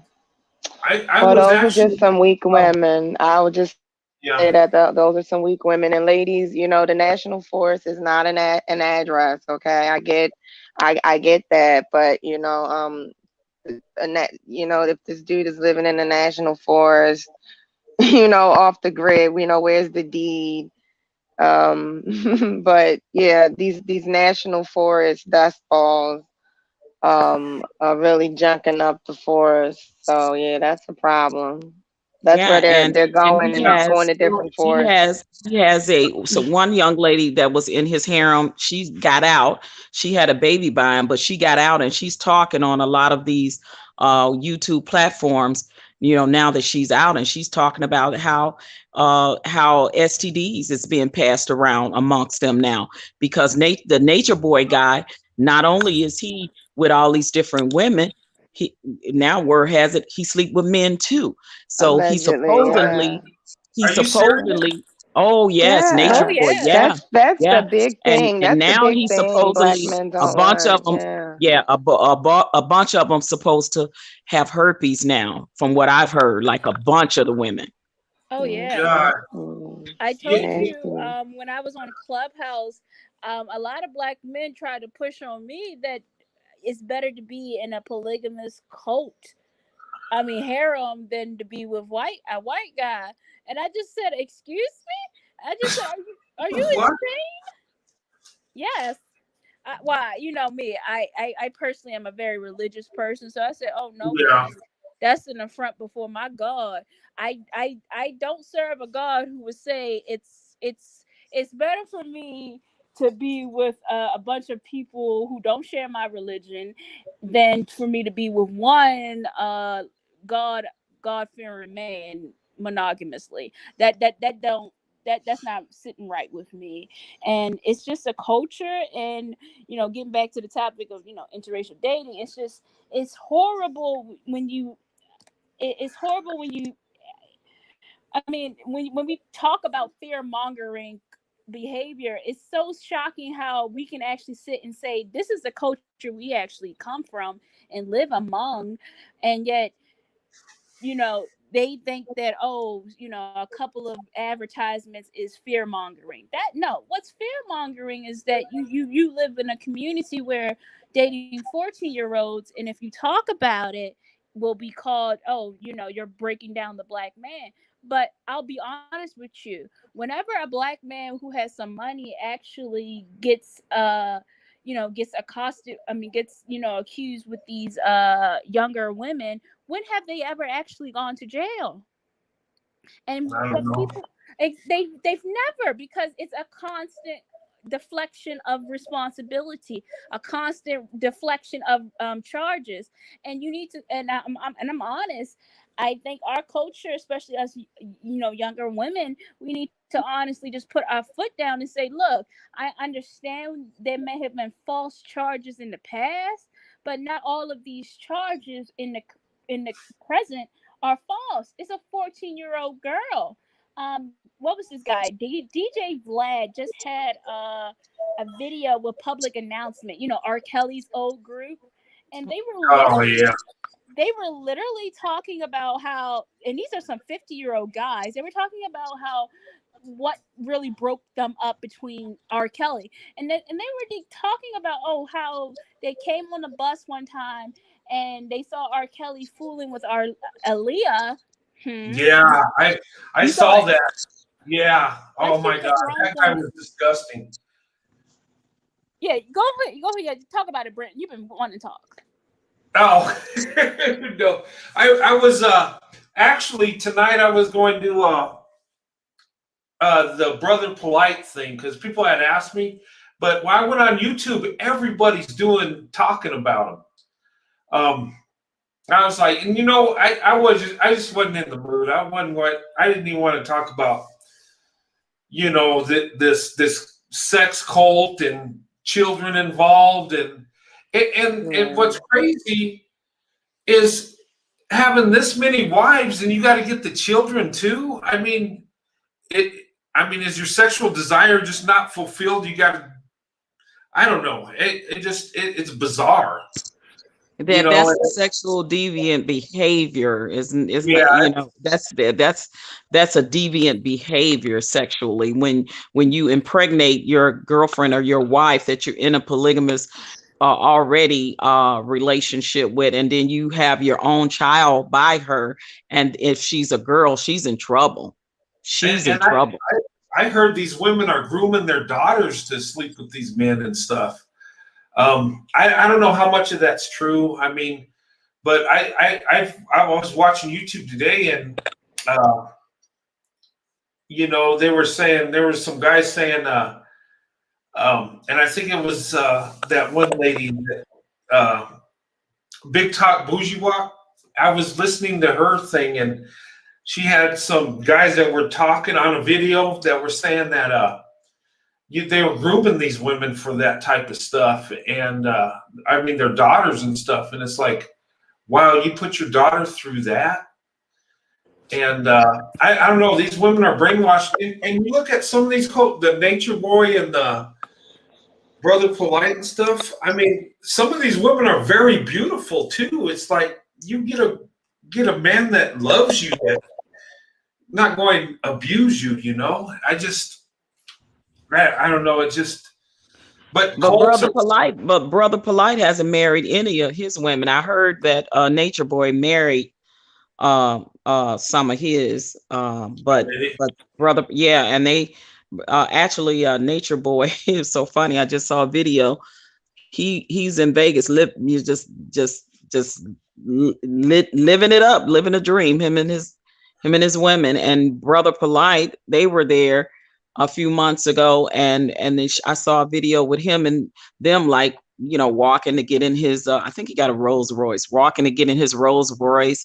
And him and his women, he looked like a pimp, and they looked like HOES, Yeah, you know. And it was like, okay, now and it's just the mentality of, and the brainwashing of, you know, what is being accepted in our Black communities. And you don't, you know, who you hear speaking up? Us Black women. You don't hear Black men speaking up saying this shouldn't be tolerated, this is toxic, you know, this is destroying our community. We've always been at the forefront of the fight for Black men, always. Since the civil rights, we were the ones up there front, recently with George Floyd. But where are they on our behalf? That's the conversation that is not being had in the Black community, and which is very problematic for me, you know, as a Black woman, when I don't see that if I'm out there, would my own kind save me first? These conversations are not being had in the Black community, when Black women are the most unprotected, the most disrespected within our own communities, and it's starting with them. So they're not protecting us the way that we should. Then we get someone that is protecting us, like that white guy did with the Black lady when they were all jumping, when they were jumping on her, and the white man jumped to the rescue, and the Black men were standing right there. This is what we see. And then you want to question our, the choices we're making when we are choosing to date outside our race, and say, okay, well, it's got to be a better way. And if this person treats me better, it is what it is. Yeah. Well, didn't Malcolm X say what you just said? I was watching it. Yeah. He actually. I was looking through some of his videos because I'm kind of interested in him towards his latter time. When he came back from Mecca, and he kind of changed, and just listen to his speeches, but it's kind of amazing. But he did say that. He said Black women are the most unprotected. And that was what, back in the mid-'60s? Yeah. Mm-hmm. And it's very true. It is very, very true. From the time he spoke of it up until now. And I mean, who truly did you see on those front lines? Black women.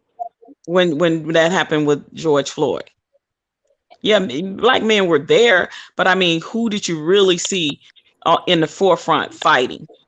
Yeah, That's how that Black woman got beat up and stumped on before the white guy came and threw his body in front of her. I don't know if you guys knew that or saw that. No. I didn't. But I know while that was going on, there was a number of Black women getting killed in those protests. Yes. Yeah, it was. Oh yeah. And also, it's just I don't know. It's just so sad. It's what's going on. I'm looking at Nature Boy. Oh my God, he looked like, I thought this was a movie set because he looked. Oh my God, he looked. I'm sorry, he looked pagan, girl. He looked, ma'am, he looked pagan. I was like, oh Lord, this is some pagan stuff. And before I lose my train of thought, I've been holding it for a while. When you also see these polygamous cults, that is also a gateway for pedophilia, because they do start Yeah, it's so many pedophilic initiations in those sects that it's unreal. You know, it's unreal. Sometimes as young as babies. There's not one. When you research all the famous cults, there's always some 7-year old or younger saying, "Yeah, oh yeah, these strange men came and touched me when they mom and mom too were in the back." That's what happens. And especially in the black ones, a lot of those Hebrew Israelites, they do train their daughters to be ready for their husbands as young as 11. So whenever you start your menstruation, and Oh wow. yes, I've had while I was raised, with Judaism, so I had wifely duty start at not 8, but my mom was not for none of that. No, my mom was not for none of that. So it's a completely different understanding. My mom's like, nah, nah, nah, nah, kept me away from men and completely. But when the Hebrew Israelites, there was a story. This woman, and a lot of these men who are into that polygamous stuff, they intentionally look for the weak women, the weak-minded women. So the women who have like mental Oh, illness, absolutely. The coming out of same, the jail. same like the pimps do. The pimps look for the with the low self-esteem, weak-minded women. Absolutely. Okay, I don't know if you guys seen The Color Purple. Think back to the very Yeah. beginning. How those two girls, like Celia and Nettie, like these were two vulnerable girls. Where was they mama? Nowhere. I don't know. Why would I leave my girls with that rotten man? That rotten man who got my daughter pregnant. See, people think that beginning was sped so fast that you forget how much trauma was laced in that you forget. Hold up. Nettie got pregnant by her stepfather twice, and he gave away her kids and married Oh her off wow. to a man. Wait, and then you went on to some more traumatic stuff, and that is so ingrained in black culture that you just keep on rolling with it. But when we have to kind of pause and just go back and say, this is nothing new under the sun with Nature Boy and these events. Yeah, there was this Hebrew Israelite girl who ran away because her mom married her off to her some 80-year-old dude, and her mom killed her. So yeah, her mom killed her because of course, when they get married, of course, you exchange money, and just was gone. Oh, And wow. it was just some horrible stuff that keeps happening. And Wow. the fact that it's so Hey, important. excuse me, ladies. I'm sorry. I got to use the bathroom real quick. Go ahead and Sure. continue. I'll be back. All right. Thanks. We'll hold it down for you. Hold it down. Okay, I'll hurry. No, go ahead. Oh, I just laughed because but no, these are just the situations our men put us in, and there's absolutely no defense. There's I know because there's some gangsters I know in Baltimore, because I work with a homeless organization. There's a couple of black men who just they love their women, and they just said, nah, we gonna snatch up these men who are snatching up our men.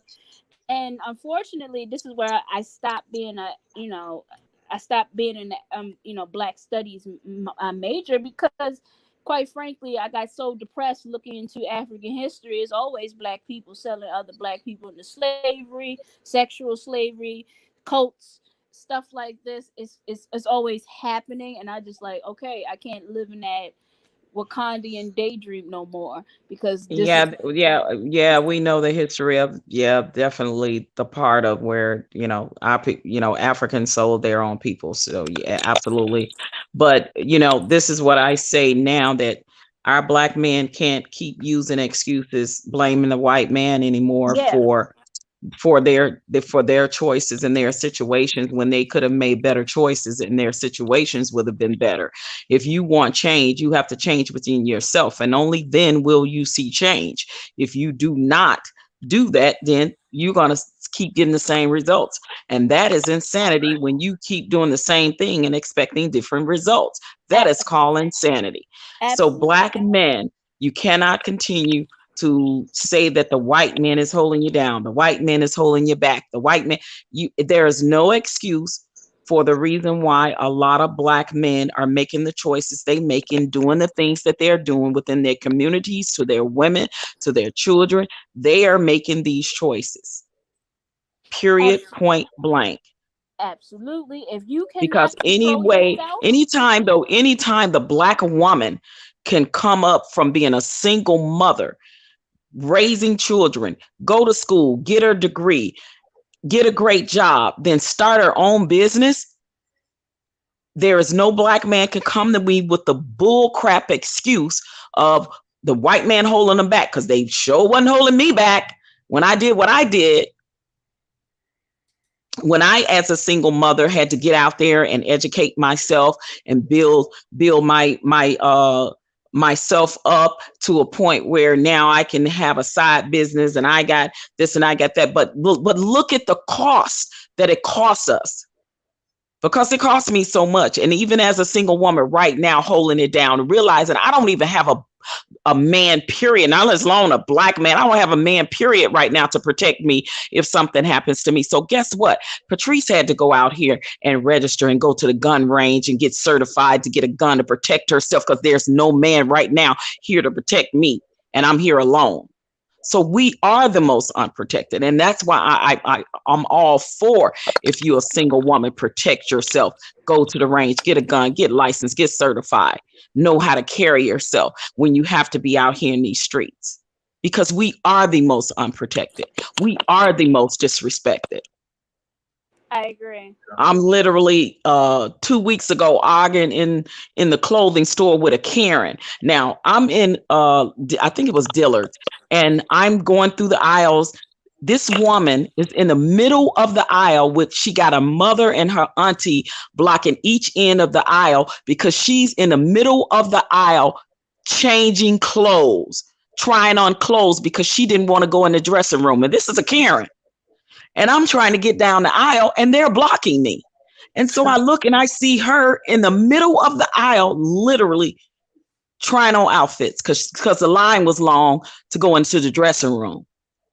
And I say, excuse me, I'm trying to get through this aisle. Well, you just have to, excuse me?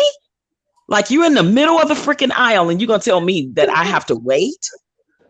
How about you take your ass and you go and get in the line like the rest of the ladies that want to try on clothes? And me and her got into it.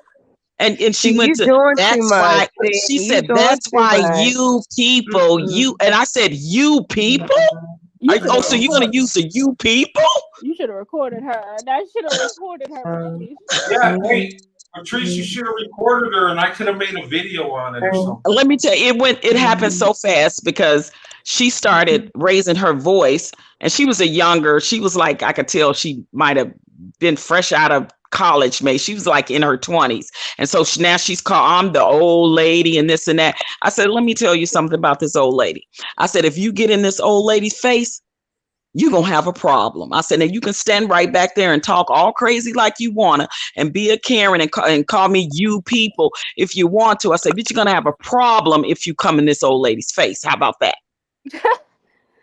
Yeah. Next time, it was just amazing of the white privilege that she thought she had even then. And then she tried to call me, you people are ghetto. I said, oh, I'm ghetto, but you in the middle of the aisle changing clothes, but I'm ghetto. Yeah. I said, I can show you ghetto, though. I'm from the south side of Chicago. I can go there. Okay. It was just, I was literally baffled. And then security guard came, of course, and made her get up and get down the aisle. And she just went all up and down the store, just talking crap. I said, Patrice, look, you old enough to be her mother. I said, it is not that serious, as long as she don't come in your face. But it happened so fast, and it would have made great footage if I could have recorded it. Oh yeah, because if it would have went viral. So, Brent, are you gonna read the email that was sent to you? That you initially were opening with discussing? He paraphrased it twice. I guess.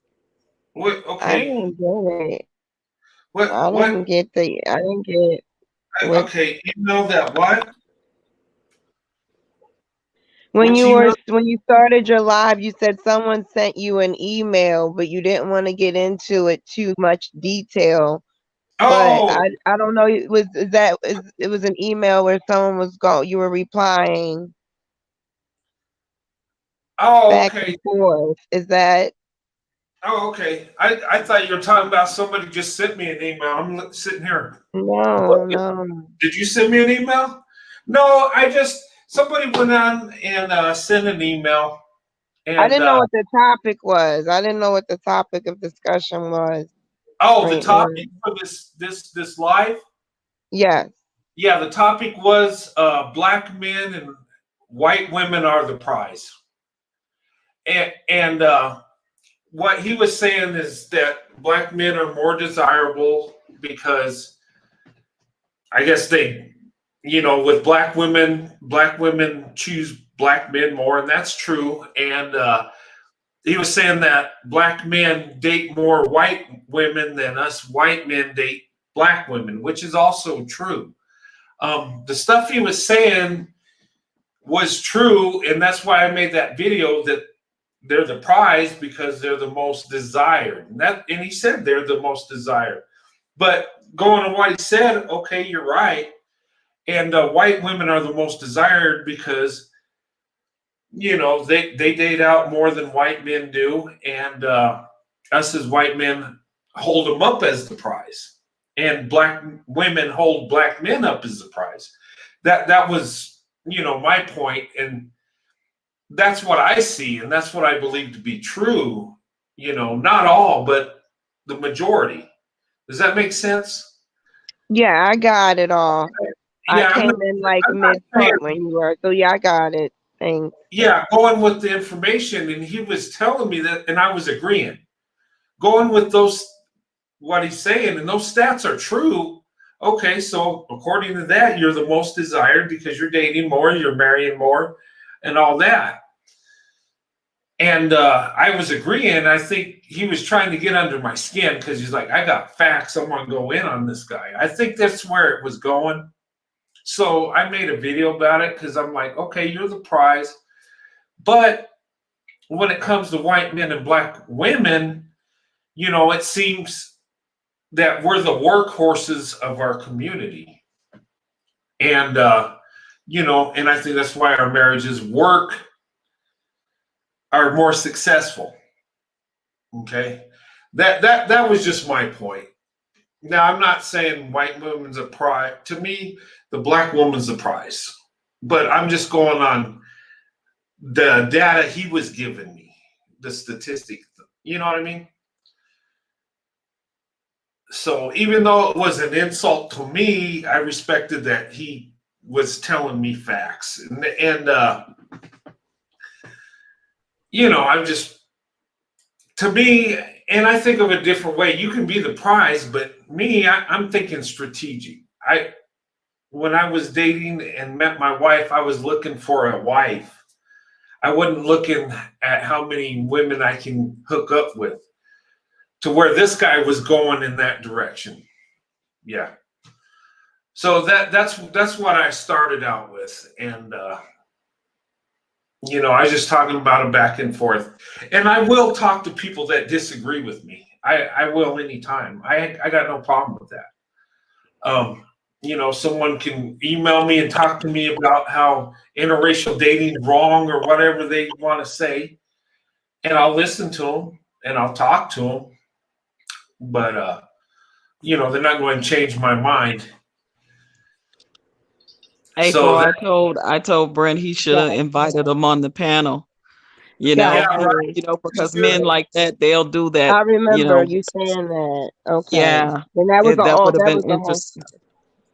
And Okay. Hey, and Lexus, hey, Lexus, and welcome to the show. Good to see you. I had said I thought it was a kind of weird homoerotic slant to come at Brent with that, like, oh, why kind of browbeat, why kind of puff out your chest like that to some man you don't know? That's just so weird. It's so weird. I don't even see gay men doing that. Okay. So Okay. I don't know where this is going. So Okay. That Oh, was I definitely agree. And if you are as desired, people that are desired don't sit on YouTube or an email people. They just don't. If you're desired, you just desire. You don't need to tell a million people that or email. You just don't. You don't. So more than likely he doesn't have the things that he's writing about. And I'm not even certain. I don't know. I would have to see the email because sometimes you just never know who. And I that don't that know. was his way of trying Yeah. to, like I yeah, and it told was Brent, probably trying to what up him. He was trying to what up him. And when Brent didn't give him The any response. spoke and didn't disagree with him, so he can argue back and forth with him, then he kind of, puffed up. He's puffed up. So Brent was like, yeah, I mean, statistically, yeah, black men are the prize because a lot of black women are still stand so loyal to Dusties like you, because you're probably a Dusty. If you have to email a white man as a black man to even say that, to even say those things about it, and he can have any white woman he want, but have her.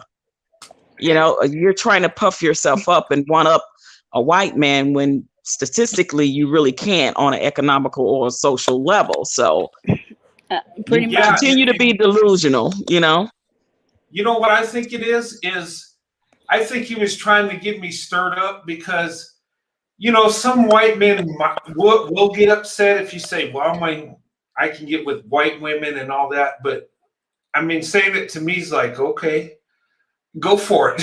I'm just like, I don't know. Have you seen my videos? Have you seen me talk about my wife? Have you seen me talk about black women? Have you seen me tell you about my not privilege, my preference, right? I mean, almost every video. I mean, and every live I say it over and over and over. I just, I don't know. I think it's just a troll that came in and saw my thing and thought, yeah, I'll put him in his place. And like I said, statistically, you're the prize. And I asked him, I said, you're the prize, right? Yep. Okay. Congratulations, prize. But you know what? That's funny. I, I, I I got my wife, I got my marriage, and I'm blessed. So I yeah. salute you, sir. Very, very well played game. And truthfully, like I said, just to sum it up, I think black men need to tell themselves that because, truthfully, socially, they don't bear the fruit of it. They don't bear the fruit of the being the prize. They don't move up in economic or financial status from it at all. And truthfully, when you really were to compare who had like the highest social status, it's often the opposite. Black women with white men, they often get the higher status. White men don't cut down other white men like that because of their wife. They may give you Yeah. problems, but they're not going to cut you down. That's why I say they have the delusions of grandeur, because they seem to think if they're, because they're with a white woman, that ups their economic and social. Maybe if she's wealthy, it may do a little bit, but in society, they still looking at you as a black man at the end of the day that's with that white wealthy woman for what she has, and what she can help and bring to the table with you, while that white woman is saying, yeah, I want to make make your biracial babies, but I don't even look at you as a one up on the social status for me as a black woman. So you should be Some lucky you're black with me. men, some black men view their white woman as their passport to I'm not going to be questioned by society. I'm going to be seen differently. So sometimes that white woman will serve as a different purpose than what she may think oftentimes, but oftentimes she serves as passport And I say that is a way, an entry into other societies that he wouldn't otherwise be entitled or around, I would say. So And that's what I've seen. Some of them will do anything just to, I don't know what it is. I don't know what is so grand about spending money on like you know, I don't know. I don't even want to say how old I was until I found out what a Louis Vuitton suitcase was. I didn't know that that's what it was. I saw the symbol, but I had no idea that was a Louis Vuitton bag. But I just don't understand how people spend so much money on materialistic items. Um, but yeah, And yeah, think it makes them, April, you're yeah. absolutely right. Because like I said, Hey, it is, I think Kevin Samuels put this high valued man in the head of these men, and these women have these and ideas that thinking that Patrice, a high value man and a high earning man is the same thing, and it's two different things. excuse me a minute. Hey, I just want to say hi to Loren. Welcome to the show. I just seen you come in. Good to have you. Sorry, Patrice, I just had to give her a shout out. Oh no, absolutely, go right ahead. Would you ladies agree on the panel? Would you say a high value man is different from a high earning man? Because a high value and that's hence the word value. So you're talking values, morals, integrity, scruples, and things that I would probably rather have in a man than a high earning man that's a piece of crap and treating me like crap. So when you say it depends on the situation, now you can have a high value man that is a high earning man too, but the two to me are can be separate as well. absolutely. I mean, look at rich kids. How many rich kids are a piece of S? Remember that child that ran over people in Walmart and he didn't care? Yeah, okay. Yeah, he comes from one of the richest families in Texas. You can definitely be rich. Look at Post Malone. Perfect example. He is so rich, and yes, he's walking around here looking like, demon spawn. But yes, there's a difference between high value and high earning. Sometimes they can overlap, and sometimes they can definitely they're not mutually exclusive. They're definitely two breeds. And I again, it's one of the things of the wealth myth that constantly gets dangled in Black communities, especially with Black men, because we have to acknowledge that like never before, Black men and just our community in general have access to wealth like never before. If before it was only a very few of us, and then now, hey, if you really and truly push through the anti-intellectualism in your culture as a Black man, you can do something. Okay. And now they're trying to figure, so unfortunately they're left with a culture of what is success as a man. And my understanding is like, well, look at the common sense of the men that's around you that has had wealth for centuries, for clues. But hey, that's just my common sense. But they don't do that, so they make up these fairy tales, really, and they pass it on. They don't listen to the Black boys who are from the Black elite or the Black boule. They don't listen to that. They don't want to listen to that because it's too hard. They don't listen to the Carlton Banks. They don't want to listen. They don't want to because it's Yeah, I agree because if you let a Black man talk, well, how can you say that about about Dr. Dre and about Nick Cannon? They're high value men. I said no, they're high earning men. I said because they are high earning men that are dusties. absolutely, yeah. Dr. Dre So choked a woman to death, and Nick Cannon wants a polygamous marriage. exactly. No, a polygamous non-marriage because he don't want to. Non-marriage. He said he don't ever want to get married again. So yeah. So to me, you want to impregnate all these different women and not marry them and talking about you believe in the procreation and all this, and no, you're a dusty. Exactly. And he's a mush mouth. You a high earning dusty. That's all He's a you are. dusty You old and cat. Dr. Dre and a bunch of other ones that are like that. Like Exactly. you're not a high value man. I would take your average man, maybe making 65, 70,000 that has morals, values, integrity, that's building and want to be with, one woman, build, have a family. Now that's a high value man. He's standing on something and he's constantly elevating and building himself. I would put that man above the Dr. Dre's and the Nick Cannons, who are just high earning men that are dusties. Exactly. If I had to say somebody, the only celebrity I've ever seen that was high value and high earning was Patrick Swayze. And that's because, when you hear the story of what he did for Whoopi Goldberg, he said, look, I'm not making ghosts unless you get her. Okay. He was a man of integrity and values. And you never, ever seen any scandals after his death about any sexual allegations, drugs, drink, any of that. That's somebody of values. Everybody who saw him said he was a lovely person. You know what I mean? High value, high earning. Everybody knows him. Everybody loved him. That's a totally different conversation. People values are so much different. So different.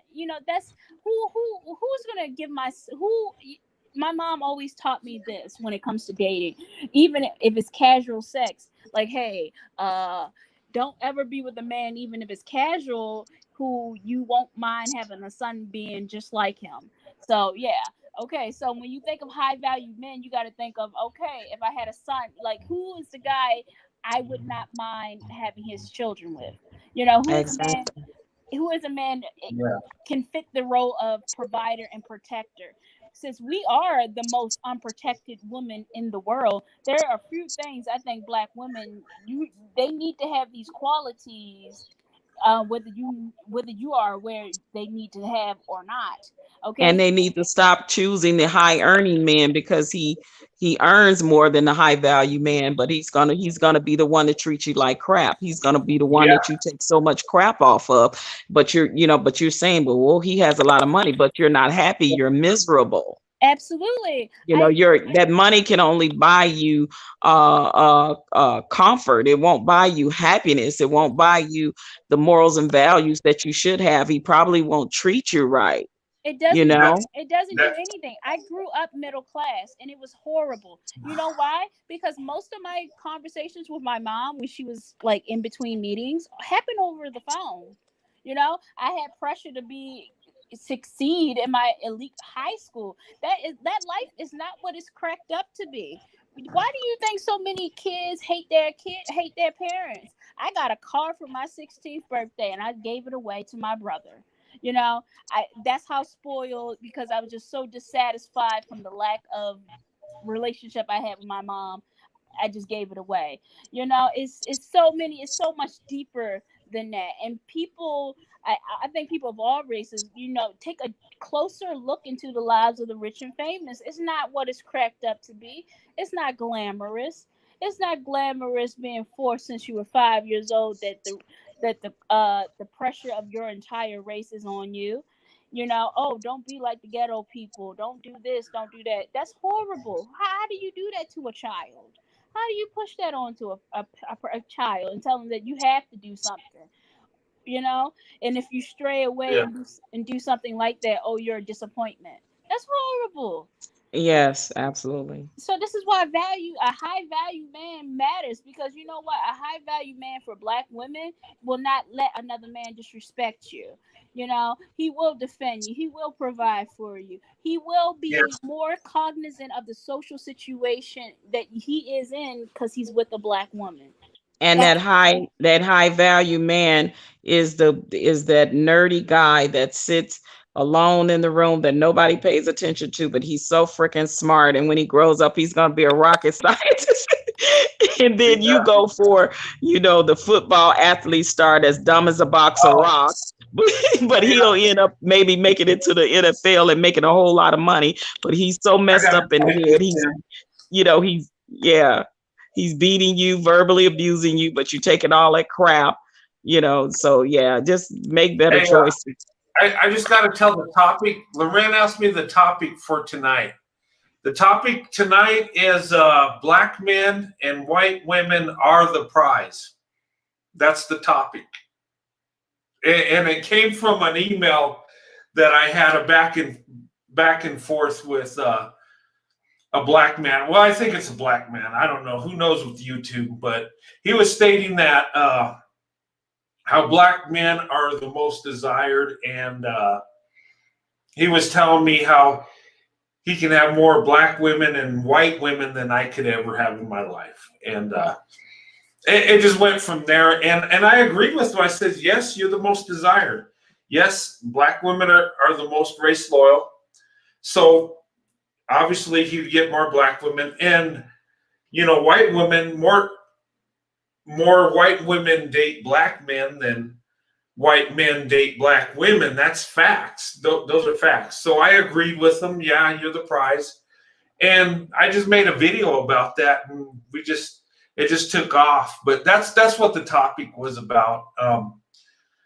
Truthfully, I believe the black woman's the prize, but I just put that topic in there because according to his thinking and the stats, yeah, in that way you would be the prize, but the But prize do you see the craziness in that how he still wants to have a top position and onus over giving, not even saying his own race of a woman is the prize? You see what's the craziness in that? Like he wanted to let a white man know that I am the black man is the prize.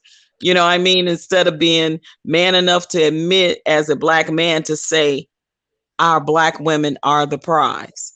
Here's the thing. Here's my take on that.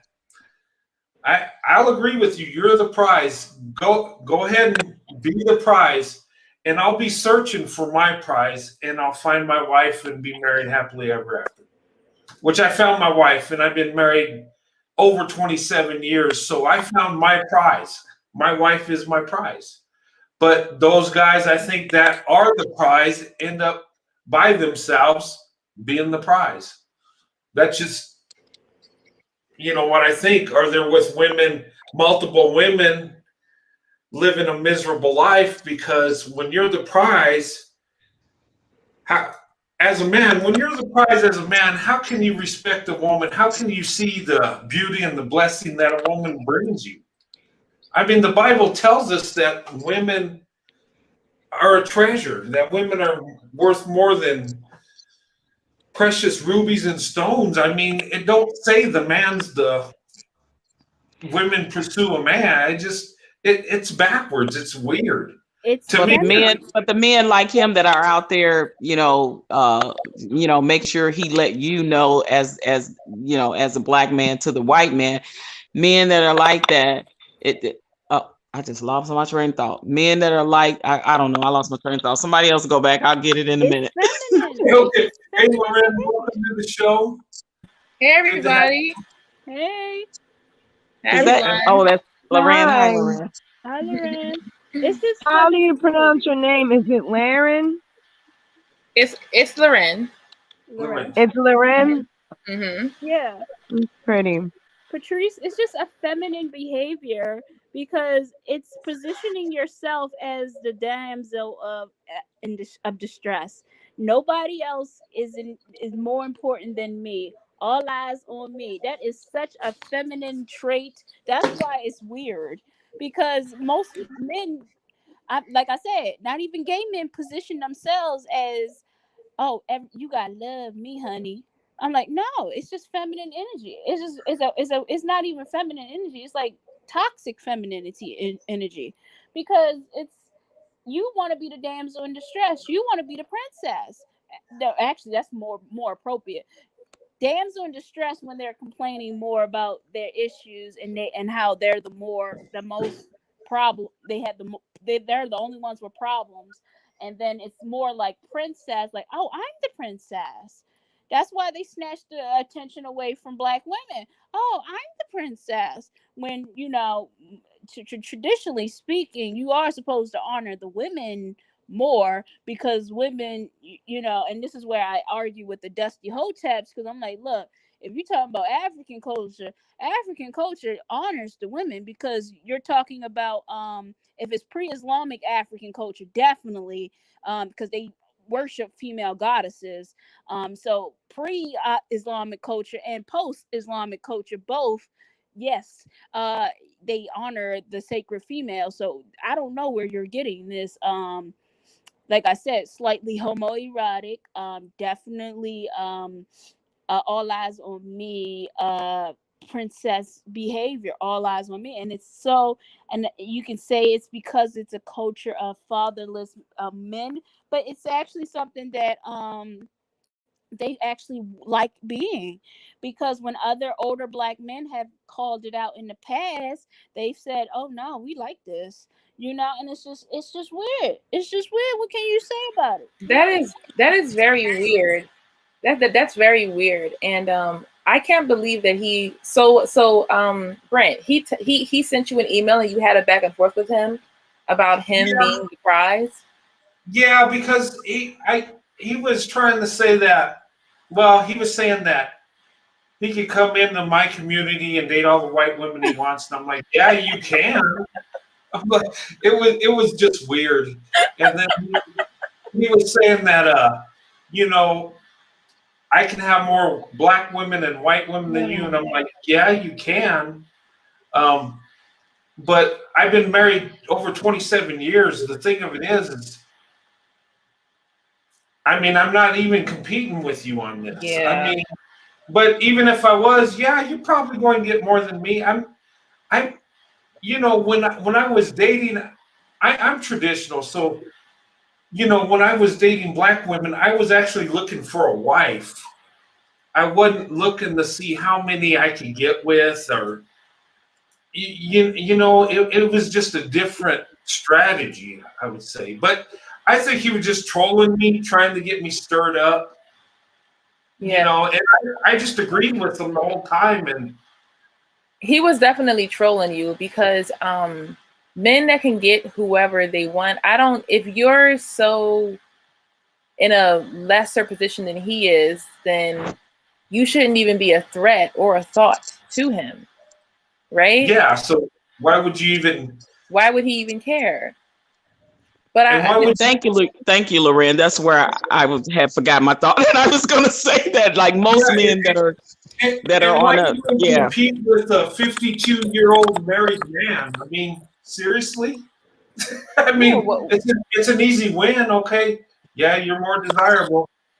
Congratulations. yeah, why would he even care? But you know what? I just came off of the Honest Truth channel tonight, and we were talking a lot about this because there's been a whole lot of beef going on in YouTube right now, and there was this big YouTuber that was just exposed for some real thirsty type behavior, and he's this YouTuber called Fresh and Fit. They have this podcast, and I saw that Fresh and Friends and Abe and Priest. Yeah. Yeah, the Abe and Priest thing was like a whole separate beef. But there was this other beef where he was in this other girl's DMs, basically like demanding sex. Like he's in there like he wanted to do a collab with her and have her come onto his show, but he's like, if you want to come onto my show, then you have to sleep with me because I'm a high value man. Oh, wow. And so she exposed the whole thing. She leaked all the messages. She leaked all the back and forth that they had. And I'm like, unfortunately, a lot of black men are not as desirable as they think they are in their heads. You can be a desirable man, but a lot of times it's your attitude that makes you not desirable. It's not necessarily how you look, it's how you act. And that crazy level of entitlement that you think because you have a podcast on YouTube, that every woman's just going to want to throw their panties at you because you're on YouTube. Like, are you kidding me? And it was so disrespectful. It was so like gross. Like if that happened in a work environment, he would have been like fired. The company would have been sued. Everything that happened was very Harvey Weinstein-esque. Okay. Yeah.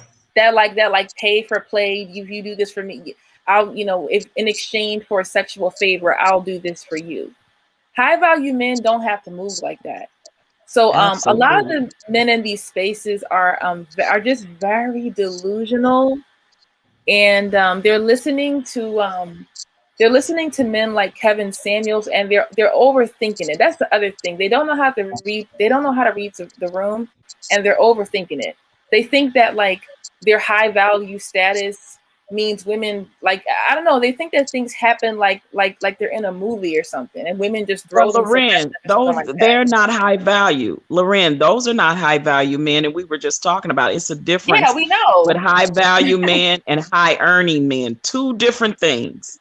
And they have the delusions of grandeur. They actually like listening to the Kevin Samuels, thinking they are the high value men, but they're not. They may Yeah. have high earnings because they make a lot of money on those podcasts. Yeah, That just yeah, they makes you a do. high earning man. It doesn't make you a high value man. Two totally different things. They don't understand that the value is you can't tell somebody else what to value. So just because you have this high earning podcast that everybody, you know, you have all these subscribers and whatever, the girl he was trying to get at had like a bigger following of her own. She's like a fitness expert. So if she decides that she's not into you or she don't really care about your little podcast, you can't force her to care about it. Or you can't force her to see the value in your podcast when she has bigger things going on for her own self. So like it's like this entitlement, this ridiculous entitlement. This like I'm a high value man. I can have whoever, I can have whatever woman I want. If that It's was like true, a you pro have quid pro. no reason. You have no reason at all to be in a married man's emails comparing notes and competing. That just makes no sense. That's the delusions of grandeur. They think they are high value men because they listen to the Kevin Samuels of the world that say what's between your legs and the money you earn makes you high value.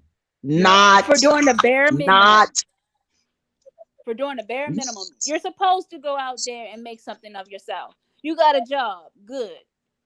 Lots of people get jobs and take care of themselves. You know, you want to have a better situation in life. Millions of men have done it. In fact, biblical men have done it.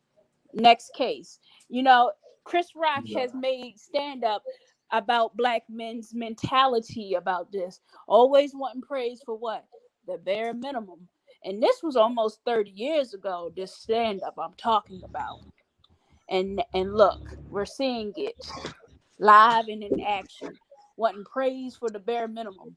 You made something of yourself. Congrats. And that's what black women need to understand. This is the bare minimum.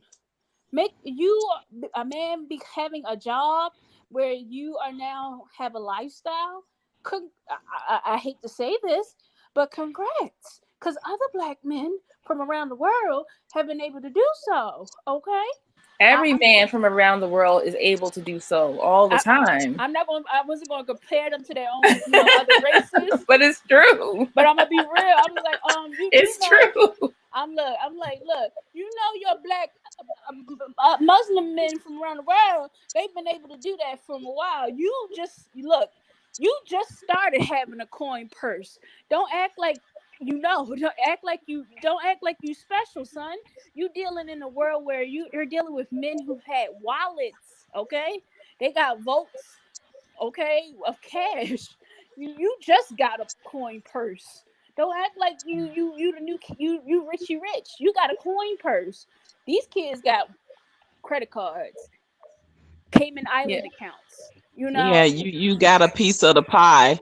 You know, you got a piece of the pie, and good for you. You worked hard and worked for it, so you deserve what you work for. But money truly only it heightens the people that they already are, the people that they already were.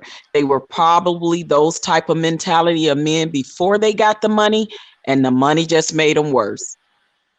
That's all. The money just made them work, because if they are high value men that have morals, values, scruples, integrity, and all of those things, and stand on principles, when they get wealthy, they're going to be those same men.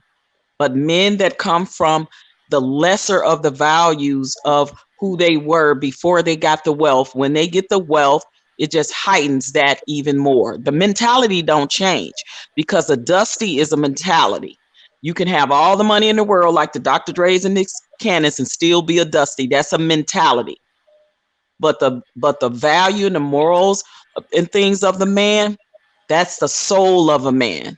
That's everything that man was raised on, everything that seasoned him to be the man that he becomes is different from that man that came from the hood and fought his and just, the hood mentality is still in him, but he just got money. That is the only difference. You're a high earning Dusty. Hey Brent, you should have asked them how come their divorce rate is so high. How come their divorce rate is higher than if she would have just married a white man? Or why is there divorce? Yeah, well, I did say at the end, well, you do marry more, you do date more, but our marriages last more. Yeah. And I mean, and here's the thing, I've been watching YouTube with they're going in on Pink Pill, Crystal and Karazin, because they're married, because of her marriage, people are gloating about that. And I've decided I'm going to start doing a series about swirling done right. That's what I'm going to call it. And I'm going to talk about the positive, because they come in and they'll take a certain instance where an interracial couple, one gets abused or something, and then they say, okay, that's the reason you don't do that. And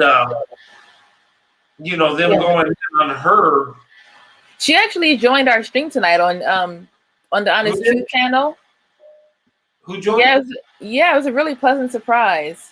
Who did? The Pink Pill. Did she? Yeah. Oh, neat. Yeah. No, I don't know that people are gloating about that, but she's married for 20 years. Kevin Samuels was married for 1 year. Kevin Samuels has a total of 4 years of marriage between two women. And she was married to the same man for 20 years. Are you kidding me? So why would I ever listen to a Kevin Samuels? Why would I ever listen to a Steve Harvey who's on wife number 4? To me, you are the last person I'm going to listen to try to tell me how to keep a man. Let's be honest, though. I mean, he wears a suit. His background looks nice. I mean, he looks like the night manager at Dillard's. I mean, give him credit. well, he's an image consultant, so I will give him credit for how he, his dress, his background, the way everything looks. He's an image consultant, so he's good at that. But that's what he needs to stick to. He's not a licensed marriage therapist or marriage counselor or anything like that. And he's up there telling these women, oh God, don't get me started on him. But anyway, he had a man in his bed, so I don't pay him no mind. Yeah, that was hard. Yeah. But nonetheless, he is just toxic because he feels like he needs to drag. I mean, if you're really earnest and genuine about giving advice, you don't have to like drag somebody down, like to try to tell him about himself. He's notorious for what? Being degrading. And degrading. So yeah, I mean, and it shows. He blew up the internet and caused a stir with his toxic outlook. And isn't it amazing that the black men that sit up there and gloat on him doing it to the black women? Yeah, this is a prime example of where's the black man that steps up and speaks on behalf of the black woman when they see the Kevin Samuel do that. No, they join him and they beat the women down. Exactly. So like I said, that's why I have the ideology like, hey, we just have to let black men fall on their own sword. Let people see them for who they are. Okay, and let's just focus on getting the sisters who want to. Okay, let's get the sisters who wanna cross the Red Sea with the Moseses. Okay, let's just get us ready. Okay, if they want to be like Pharaoh and be stubborn and hard-headed and refuse to listen and observe the plagues that happen around them, they can stay with the brothers. Okay, just let them Just let them be where they are, because they're not going to change. Okay, they're not going to change. I just prefer to focus on the sisters who are going to who just like-minded sisters who see what's up, and let's just make our way to the shore. And Yeah. but Oh, sorry. go ahead, Brent. I was going to say something about image consultant. This just went in my head, and I'm thinking, you know what? Oh, thanks, Dark Energy. I appreciate it. What I was going to say is, when it comes to image, Crystal and Carson to me had the perfect image, I think. And I don't know her personally or her life, but the image she projected was, a black woman. Well, she's pretty, but she's feminine and she's professional. And that's the thing that caught my eye when I looked through YouTube. I'm like, that's the black woman that men of other races are attracted to, the professional black woman. And Absolutely. And she and I was think trying to that's tell a lot of exactly what young she did. women, to what you need to do to catch those type of white men. She was literally talking to them and telling them, giving them pointers and different things on putting yourself in certain spaces to be able to meet these type of upper echelon for the most part. Because why would you even want a white Dusty? I'm sorry, I don't even want a white Dusty. But just to even say put yourself in these spaces. If you don't know what to do, this is how you should dress. This is what you should say. You should smile. You should have your little flirtatious way about you. Always be a lady. Always be classy. Those are some of the things that I saw her doing, and I didn't see anything wrong with that. But of course, our community was coming after her. Men and women, were coming after, especially men, because it's always them. That they were fighting against the grain with her. And it's funny you should mention that, because we were just talking about that. I mean, it's funny that Brent got an email from a black man, and we were just talking about the pink pill the other night. How I said, like, it's the reverse Othello setup that black men always do, that kind of go non-black men into an attack. Black men always try to, if they can't attack the black woman because she keeps her cool, she keeps her guard, they'll launch an attack at the non-black men, something incendiary to get them to respond, like, and they'll push the buttons like black men do, and that's exactly what happened in that email. Like, oh yeah, I can catch more women than you. Like, okay, why wasn't a priority as a man to say, to gold over something more tangible, like financial resources, something Because they don't have that. I know they don't have that. All they have is. I know, but what I'm saying is, like, why would you even brag about something that doesn't mean anything in real life? Yeah. Anybody can bag a chick. Anybody can bag a chick. In fact, chicks bag chicks. That's why you don't brag about it. It's too easy. It's some women do that at drunk night with their girlfriends. I mean, it's wild these days. So why brag about something that doesn't mean anything for other people? So it's so laughable that when you poke holes through this pathology, I guess they kind of know that the end is nigh, because they don't have any other they don't really have any other playing cards. And I kind of feel sorry, because karma always has its cycle. And I really feel like in 10 years we're going to be singing a different tune, because this young generation really, they're not playing. We don't care. Yeah. We don't care, because you know what? There's no reciprocity in it for us. There's no black love. I don't feel like I should save a black man's ego, because what is it for me? I'm unprotected. I look, I'm unprotected in every level of life. I've had black men, you'll want me to fight to protect your intellectual properties. You want me to stop the Bruno Mars, but you won't say anything against the Ariana Grandes, the Iggy Azaleas. You want me to fight your battles and be on the front line like I'm a soldier where men are supposed to be the first ones in line, you know, fighting for our community during the riots, but you won't do anything when people are literally becoming billionaires selling lip stuff off of my image. It's like, well, okay, well, baby, if it's F me, then it's F you too. You Yeah, know, Brent, 5 years ago, no black man would have ever emailed you anything like that 5 years ago. Times have changed quite quickly.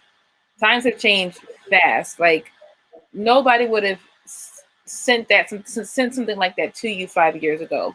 But it's definitely like a yeah, that's really weird. That's really weird, because if you're happy where you are and you have all these options, why would you care? Yeah, why would you? Why would you care? And that's Yeah. exactly what me and you talk about all the time when I say our unions last longer, because if your only necessity is white skin or black skin, that's doomed to fail. Yeah. There's so much more to it than that's a person. We are all imperfect. I know you're very Christian, so am I. We're all imperfect human beings. And the Bible says that we will experience tribulation in the flesh. Okay, we are imperfect human beings. There's so much more to us than just the color of our skin. So if that is the only if that's the only thing you need to date somebody, it's no wonder why their unions fail, because that's the only qualifying factor, is being white or being black. And so when we're there, especially because we've been so conditioned to ignore each other, particularly white men and black women, we've been conditioned to ignore each other, and that, you know, we both thought the other wasn't interested. It's so funny to me that we always say that. We both thought the other wasn't interested. So when we approach each other, we're so much more careful. We're so much more, you know, we're so much more cautious in our footsteps. We feel like we're walking on thin ice. We don't want to offend each other. So we take so much more time to get into it. You know, we're not just dating on these very surface level notions. So, I mean, if you're going to date out and you're going to, you know, that race is so much better, and you're going to date out, why not date out right? Why do you still have a high divorce rate? Why do you still have a high single motherhood rate? If that race is so much better, you're dragging the same dysfunction with you into a whole other group of people, which they are, you know. And so we're not doing that. When black women date white men, we're not dragging dysfunction with us where we go. You know, our unions are stronger for a reason. So it's really not this serious with the white and the black. It's not like that race necessary. Like, I just think that they put too much focus on that. It is significant a little bit. It does have some significance, okay? It's not like it has zero, but it's just not as hardcore as black men make it seem. You know, like white women, white. It's not really that. It's not all about that. And that's what lets you know that it's the Dusties that's really fighting it, and you know, sending emails and trolling and harassing and all those things, because these successful black men don't have time for that. They just don't have time for that. They're not worried about what they have to prove to a white man. They're just not, because they're already successful within their own right, and they're men, they with value, and they're standing their ground based off of, you know, their morals and values of how they see themselves as a black man. So the black man that's doing that is the Dusties. And that's why Cynthia G gets so much flack, because when she call them out on their crap, they call, you know, they're calling her, they're threatening her. These are the Dusty men. These are not successful men. And I listened to her show one time, and it was a successful black man that called her show. And she was saying, you know what, even though I grew up in a hood and this is what I saw around me, he said, I did not want to become that statistic. I fought my way up, became successful. I'm a high value man that makes six figures. I have a black wife and a black children and and I'm happy. But you're right, talking about a lot of the black men that I saw in my neighborhood that are the Dusties that's calling you, cursing you out. And it's not the men like him.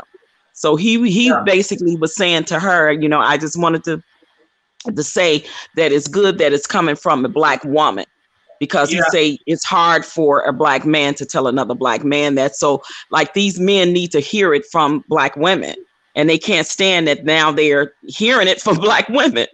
Yeah, and here's the thing too. When you talk about Cynthia G, I've seen her before, and Cynthia G, I could say with confidence, I don't know her, but seeing her in the past and now, her preference is the black man. That's what she really wants, and I think she goes in on him because she's been hurt by him. Oh, absolutely. Yes, You can see that. absolutely. You can see that. Absolutely. Mad. She's Yep. pissed. And you know what? That should raise alarms right there. When you get someone that was going to bat for you hard, and now she's going in on you. I mean, I don't Yeah, know. because she calls the black women that do that, you're worshiping the black man culture, or you're coddling the black man's behavior. And it is true. Black women have been doing that for so long with black men. And it's like now, you got your Cynthia G's that's calling them out on their bull crap when they dusties, when they're, leaving all these different baby mamas and, and all of that crap. And she's calling them out, and they can't stand the truth. That's the thing. They can't stand the truth, and they can't handle the truth. So you got the Dusties calling her, ragging on her and trying to say, oh, you don't want to talk about her weave and her makeup or whatever. And really, is that all you got? That's what she's saying. Is that all you got? Anything else? Like you have nothing else to talk. And it's the truth. Yeah. And I'm like, she hit the nail right on the head. Yep. And she peeped a whole cart because she was one of those loyal black women that got dogged, that got dragged, like so many black women have. And Brent, you always say that black women are the most loyal. You always say that. And you know what? It's not just you, Brent. A lot of white men say that. Yeah. A lot of non-black men, that is the first thing non-black men will say about black women, is that they are very loyal. They're very loyal. And I used to be like, what do they mean by that? Like, why do they always say we're so loyal? But it's like when we have a passion for something or someone, and we put our attention or our focus on that thing, we like commit to it like 100,000%. Yeah. And she's definitely hurt because a lot of black women like her, and a lot of divestors and a lot of swirlers are leaving the community because they are finally waking up and seeing that that is not in their best. All that blind loyalty is not in their best interest. And for the longest time, I'm going to tell you that like a lot of women didn't even see white men. We didn't even look at white men. For one, like I said, we always believed that white men and black women was like illegal, like that wasn't allowed to happen. I thought that. The first time I saw that as a couple, I thought it was illegal, like they're doing something wrong. Call the police. Yeah, she was so curvy. She had the biggest afro. She was so dark skinned, and I've never in my life seen a woman that looked like that with a white man ever. And I was like, is that allowed to happen? Yeah. It's really something. It's like you're socialized to believe that. You're socialized to believe that. It's like nobody said it word for word, but why would we all have that in our minds? I don't know. Yeah. Yeah. But that's so funny because I remember back in the 70s, growing up, and I was like, I would see black men with white women, but I never, and I would think in my mind, and funny thing is I had a thing for black women when I was a boy, if you can believe that. Yeah. But I always thought in my head, can I go the other way with this? Can I do what they're doing the other way? And I was like you, I thought, wow. And I thought that like you were saying, and that's funny, I thought it wasn't allowed too. Mm-hmm. And you know what? Mr. E, Pink Pill's new boyfriend, said the same thing. He was just like, I just thought that people didn't do stuff like that. I just thought that I wasn't allowed to. Yeah. Crazy. It is crazy. Crazy. But And yeah, I'm Brent, channels like yours are very important because it is important that we continue to like break down those weird walls that are up and like let people know yeah, that like, yeah, this is allowed. This people we can swirl too. We can date interracially too. And yeah, Oh yeah. that like thought that like, black men are allowed to date out and they can do whatever they want and it's just love. And white women can date out and they're just being rebellious. They're just doing their own thing and nobody cares. But like the weight of our community is on us. Like the weight of the black community is on black women, which is why we're not allowed. The weight of your community is on white men, which is Yeah, why it's that's what we frowned were upon just even talking for about you. earlier. Yeah, we were talking about that before you came Mhm. on, Loren, how the onus is and the pressure is it's always on the black women. It's never Mhm. reversed when the black man is with the white woman. And it's just amazing. But what we need to do is, like you said, Brent's platform is so strong because we need to keep fighting back and bringing us to the forefront and saying, no, we're not going to take the onus for this. And we're going No to more of own. that. Yeah, exactly. No more. Like those days are over. Like Yeah. you're not going to browbeat us because we're choosing to date a white man, and you've been with white women forever and a day and long before us, and you're outnumbering us in that fact. So yeah, no, those days are over. No, We're white men and black women are the power couple. And I'm telling you, like we must have been kept away from each other for a reason. And watch how things turn around. Watch how things change for both of us when we start to get together in larger numbers and faster. Yeah, I said that earlier. I was like, yeah, we're the actual alpha couple. Yes. Like because there's actually a large conspiracy to keep us apart. Apart. Yes. Why is it? Why is And that? that's why you just said it. You just said it because they realize that we can be that power couple, and it's so much more that we can accomplish and gain, and socially, economically, in so many different ways. And the black men are realizing that now. And They're realizing. yeah, I mean, if we were to really just sit here and meditate, like, okay, if black women just actually when we think about what black women did, I mean, I've always had this saying that the culture that black women actually create, we teach it to black men who then eventually get it stolen from them by white men. But if black women actually take up with white men and just, we build our own little faction, we would be tantamount. We would be unbreakable. I mean, when you think about the history of rock and roll, who created it? A black woman. The guitar, a black woman.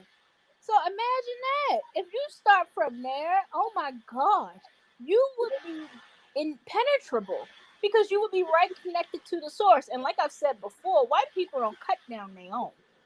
They don't cut down their own.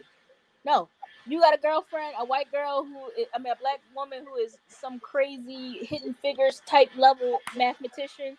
She going places. Okay, we gonna yeah, see sis do big things like never before. Okay, and that's what I mean. And you would think this is back when black men were smarter. They did it. They elevated black women before. This is why you had Ruby Bridges. Why didn't they put a black boy instead of a little black boy? Because they were in the right frame of mind at that point. They chose to pick black women first, and that's why you had a little black girl going through certain things like that. I mean, it. But now that the culture shifting now, and they want to be the princess. Hey, it dies.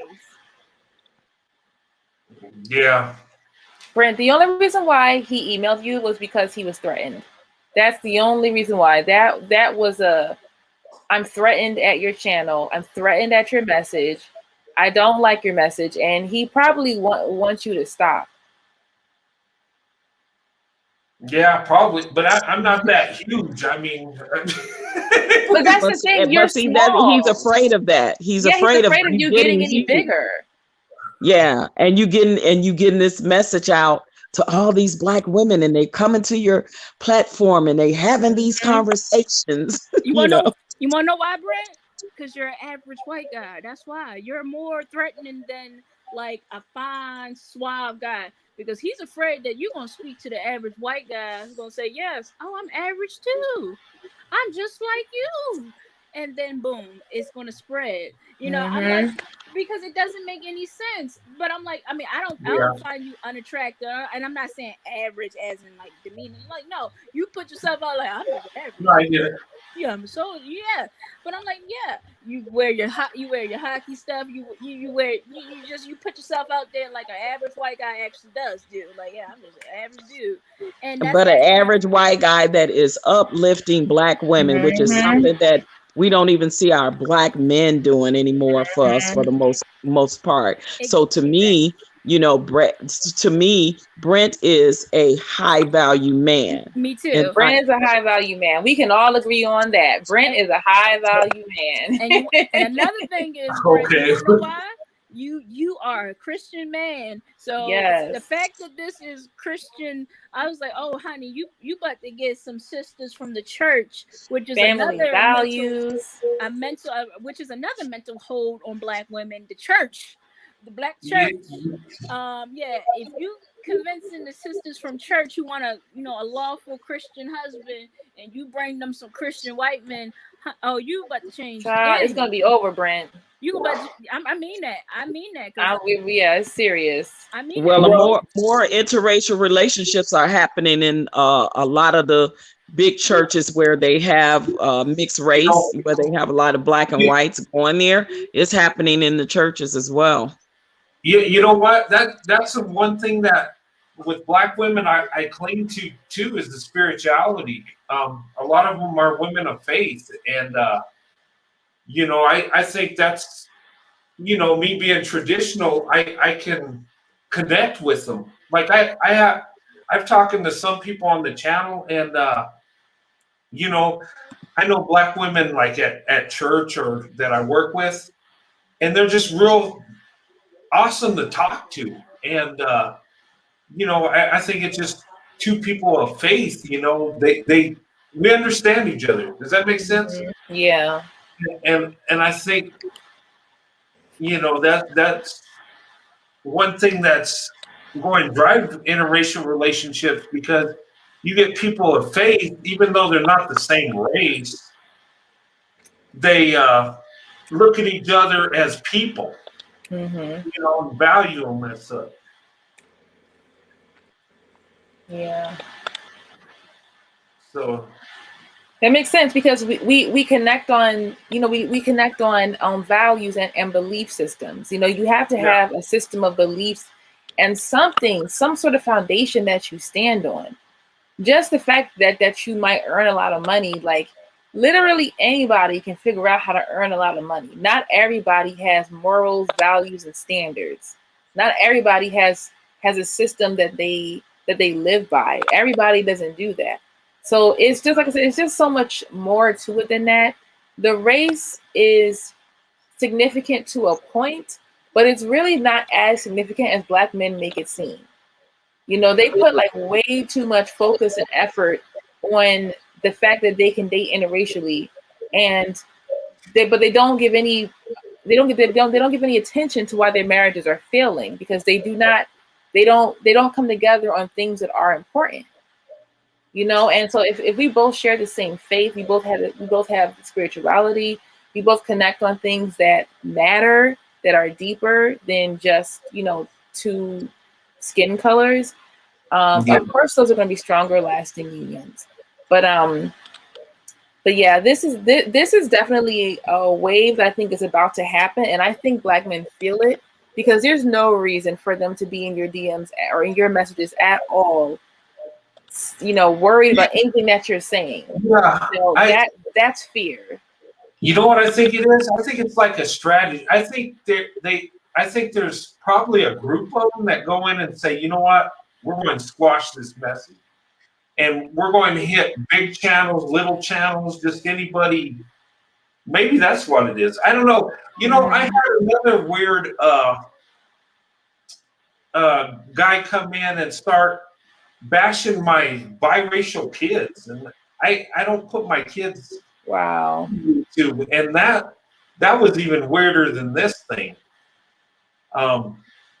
Yeah, and I mean, he put it in my comment section. He didn't email me. I had to go in and delete it. But he was saying that, and he didn't call my kids biracial. He called them half-breed kids. Mm. Which I'm like, really? And then he says, well, they don't know who they are. They don't like you. My children love me a lot. I mean, and all three of them are college educated. So I just, it made me mad. But what am I going to do? A keyboard warrior, you don't know who they are. Sounds like But fear and to a lot me. of times black men or black women that do that, it's a form of self-hate too. Sad to say, but it's really true. It's a form of self-hate that they need to work on and look in deep within them own selves of the why a part of them is such self-loathing that they will put their misery on someone else. Believe me, that's a form of something that's going on inside of them as an individual too, as a person. That whole thing that they want to.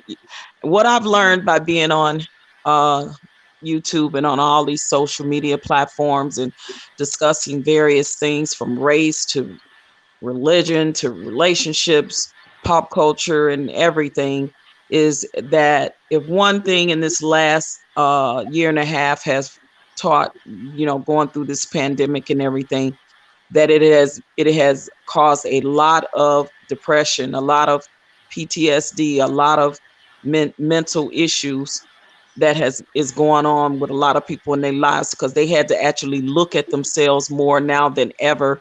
They've been stuck in a house, quarantining with a person that they probably didn't know or hate now, and they had to look at themselves, and they really don't like what they see. So they spew that same venom and poison and vitriol on people, that they've never met before in their lives. And they get on these, platforms, and they harass and they say ugly, mean things. And it's just a form of self-hate, if you ask me, and a form of mental illness that I have come to recognize even more of how our society is. And it's so very easy to be behind, the scenes and be a keyboard gangster and spew out that type of venom when you type into somebody you don't even know, somebody that you get on TV or on your phone or on your computer. Like, you don't know me truly for the person that I am, but you think you know me because you've seen me on a platform so much, and I'm talking and saying things that you really think you know me, but you don't know me, and YouTube is what I do. It's just a part of what I love to do, as a form of entertainment, as a form of art, or whatever you want to call it. But you really don't know me because you don't live with me. And there's so many miserable people out here that are spewing the venom like that, and they are bullies. It's a cyber bullying, and the ugliness in people that I've seen has been on this platform. And another thing is, even with the beefing, all the beefing, like, people want to start beefing because the beefs, get them the views, and then and it's amazing that once they get all the subscribers, because they beefing with this YouTuber and that YouTuber, and now I can become monetized, and now I got a following, where now the more venom I spew out, the more beefs I create, the more poison, the more I say all these ugly, mean things to people, the more people gravitate to that. It's amazing that people gravitate to all the negativity and the wrong things on YouTube instead of all the right things, and they just waiting on one opportunity for a mistake to happen or a slip to fall, something in your life, and they find out about it, and then they drag you on social media. Same way they doing the pink pill.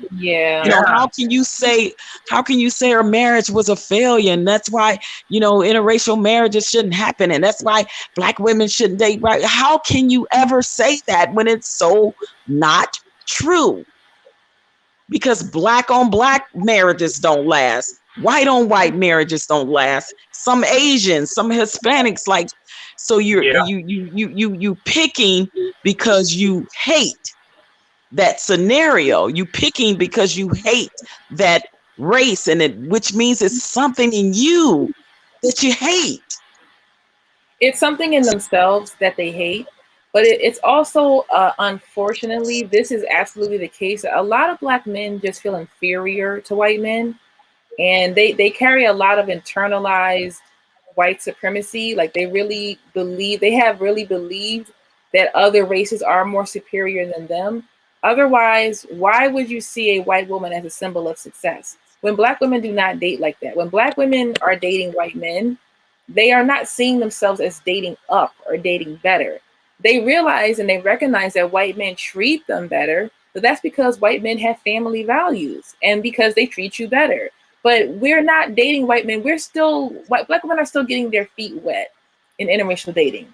If we felt that it was such a step up in society, we would have been dating white men in droves by now. But it's still such a slow, cautious thing that's happening. We're not flocking to it because we don't see dating white as that. Black men do. Black men see dating white as this step up in life. It's step up in society, and it's because they have this inferiority complex, and they want us to have the same inferiority complex, but we don't.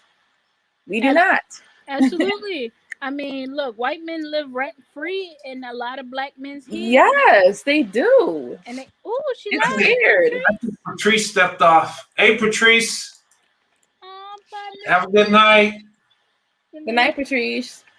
Oh, are you tired, Brent? Because it's like 3 a.m. here. Yeah, we can get ready to go. I better wrap it up. You know, the last two lives went what, 5 hours? One 5 hours 45 minutes. The other one 5 hours 50 minutes. Yeah, I realized my back hurts. I mean, it's fun. I can talk forever and listen to you guys. I mean, I love the jump on chats. This is awesome. Yeah. I've been having a great time doing this and getting everybody's perspective on things. And Brent, I'd love to see Pink Pill on your show. Yes. I would love to see Pink Pill come on your show. Gosh. You know what? I wish you could come on my show. That woman is awesome. You know what? I don't care what they say. I don't care about the YouTube beefs. You know what? She was one of the first I watched, and and I just love that she's positive. She's not, she's not combative or aggressive, or she's just, she appears to be real sensitive and stuff. But that's how women are, and I just love the image she had, and if she came on my show, that'd make my day. But anyway, okay. So, but yeah. Well, it's going to be storming all in New York. We got like hurricane and flood warnings and everything for New York tomorrow and Monday. So, if you're going to go live tomorrow, good night, Patrice. If you are gonna, I don't know if you plan on going live tomorrow, but yeah, I'm going live tomorrow. Me and my wife are going live. I'm gonna have her on the show too, and we're going to bring people on that want to ask us questions and talk to us. Ooh. Yeah, so I talked her into it, so it's going to be fun. Ooh, well, if I have power, I'll join because it's supposed to be really bad tomorrow. It's already like pouring now. Oh so no! It's supposed to be really, really bad. They're canceling all kinds of things, and we're getting all kinds of alerts from utility companies and stuff. So hopefully the power. I hate when power goes off. It's so annoying. I want my internet. So, but anyway, I mean, as long as I live through it, that would be good too. Well, most important, take care of yourself. Yeah. Seek shelter, and when you're able to come back, whenever. I do lives all the time, so yeah. If you want to come on, you're welcome, and it's good to see you. And yeah, I haven't been on in a while. I'm glad I caught you tonight. Yeah, it's good to see you. It's good to see Lexus come on. That was cool. All the ladies that come on the chat and stuff, and if they're still watching, I'll say, ladies, good night, and thanks for coming on. But yeah, I'm going live tomorrow at 6:30. It'll be 8:30 your time. And I got to Okay. kind of work around my wife's job, but yeah. Alrighty, But- well, I'll join tomorrow if I can, if everything's okay here. All right, sounds good. And but most importantly, make sure you're safe, okay? Yeah, definitely. And good to see you again. And you know, but Carol, good night. Josh, take care. Anyway, but anyway, good night, everybody, and I'll talk to you later. And Loren, good night. Stay safe, and I'll see you guys tomorrow. On my live, me and my wife will come on, and I'll see you then. But this has been real fun. This has been awesome. And the times are posted on my community page for the times tomorrow. So I'm going to have my wife on if you want to come on and ask us both questions. That'll be fun. And well, anyway, wow, we went over 3 hours tonight, but it was fun. It was a great show. But good night, everybody. God bless you and your families. And I'll see you tomorrow night.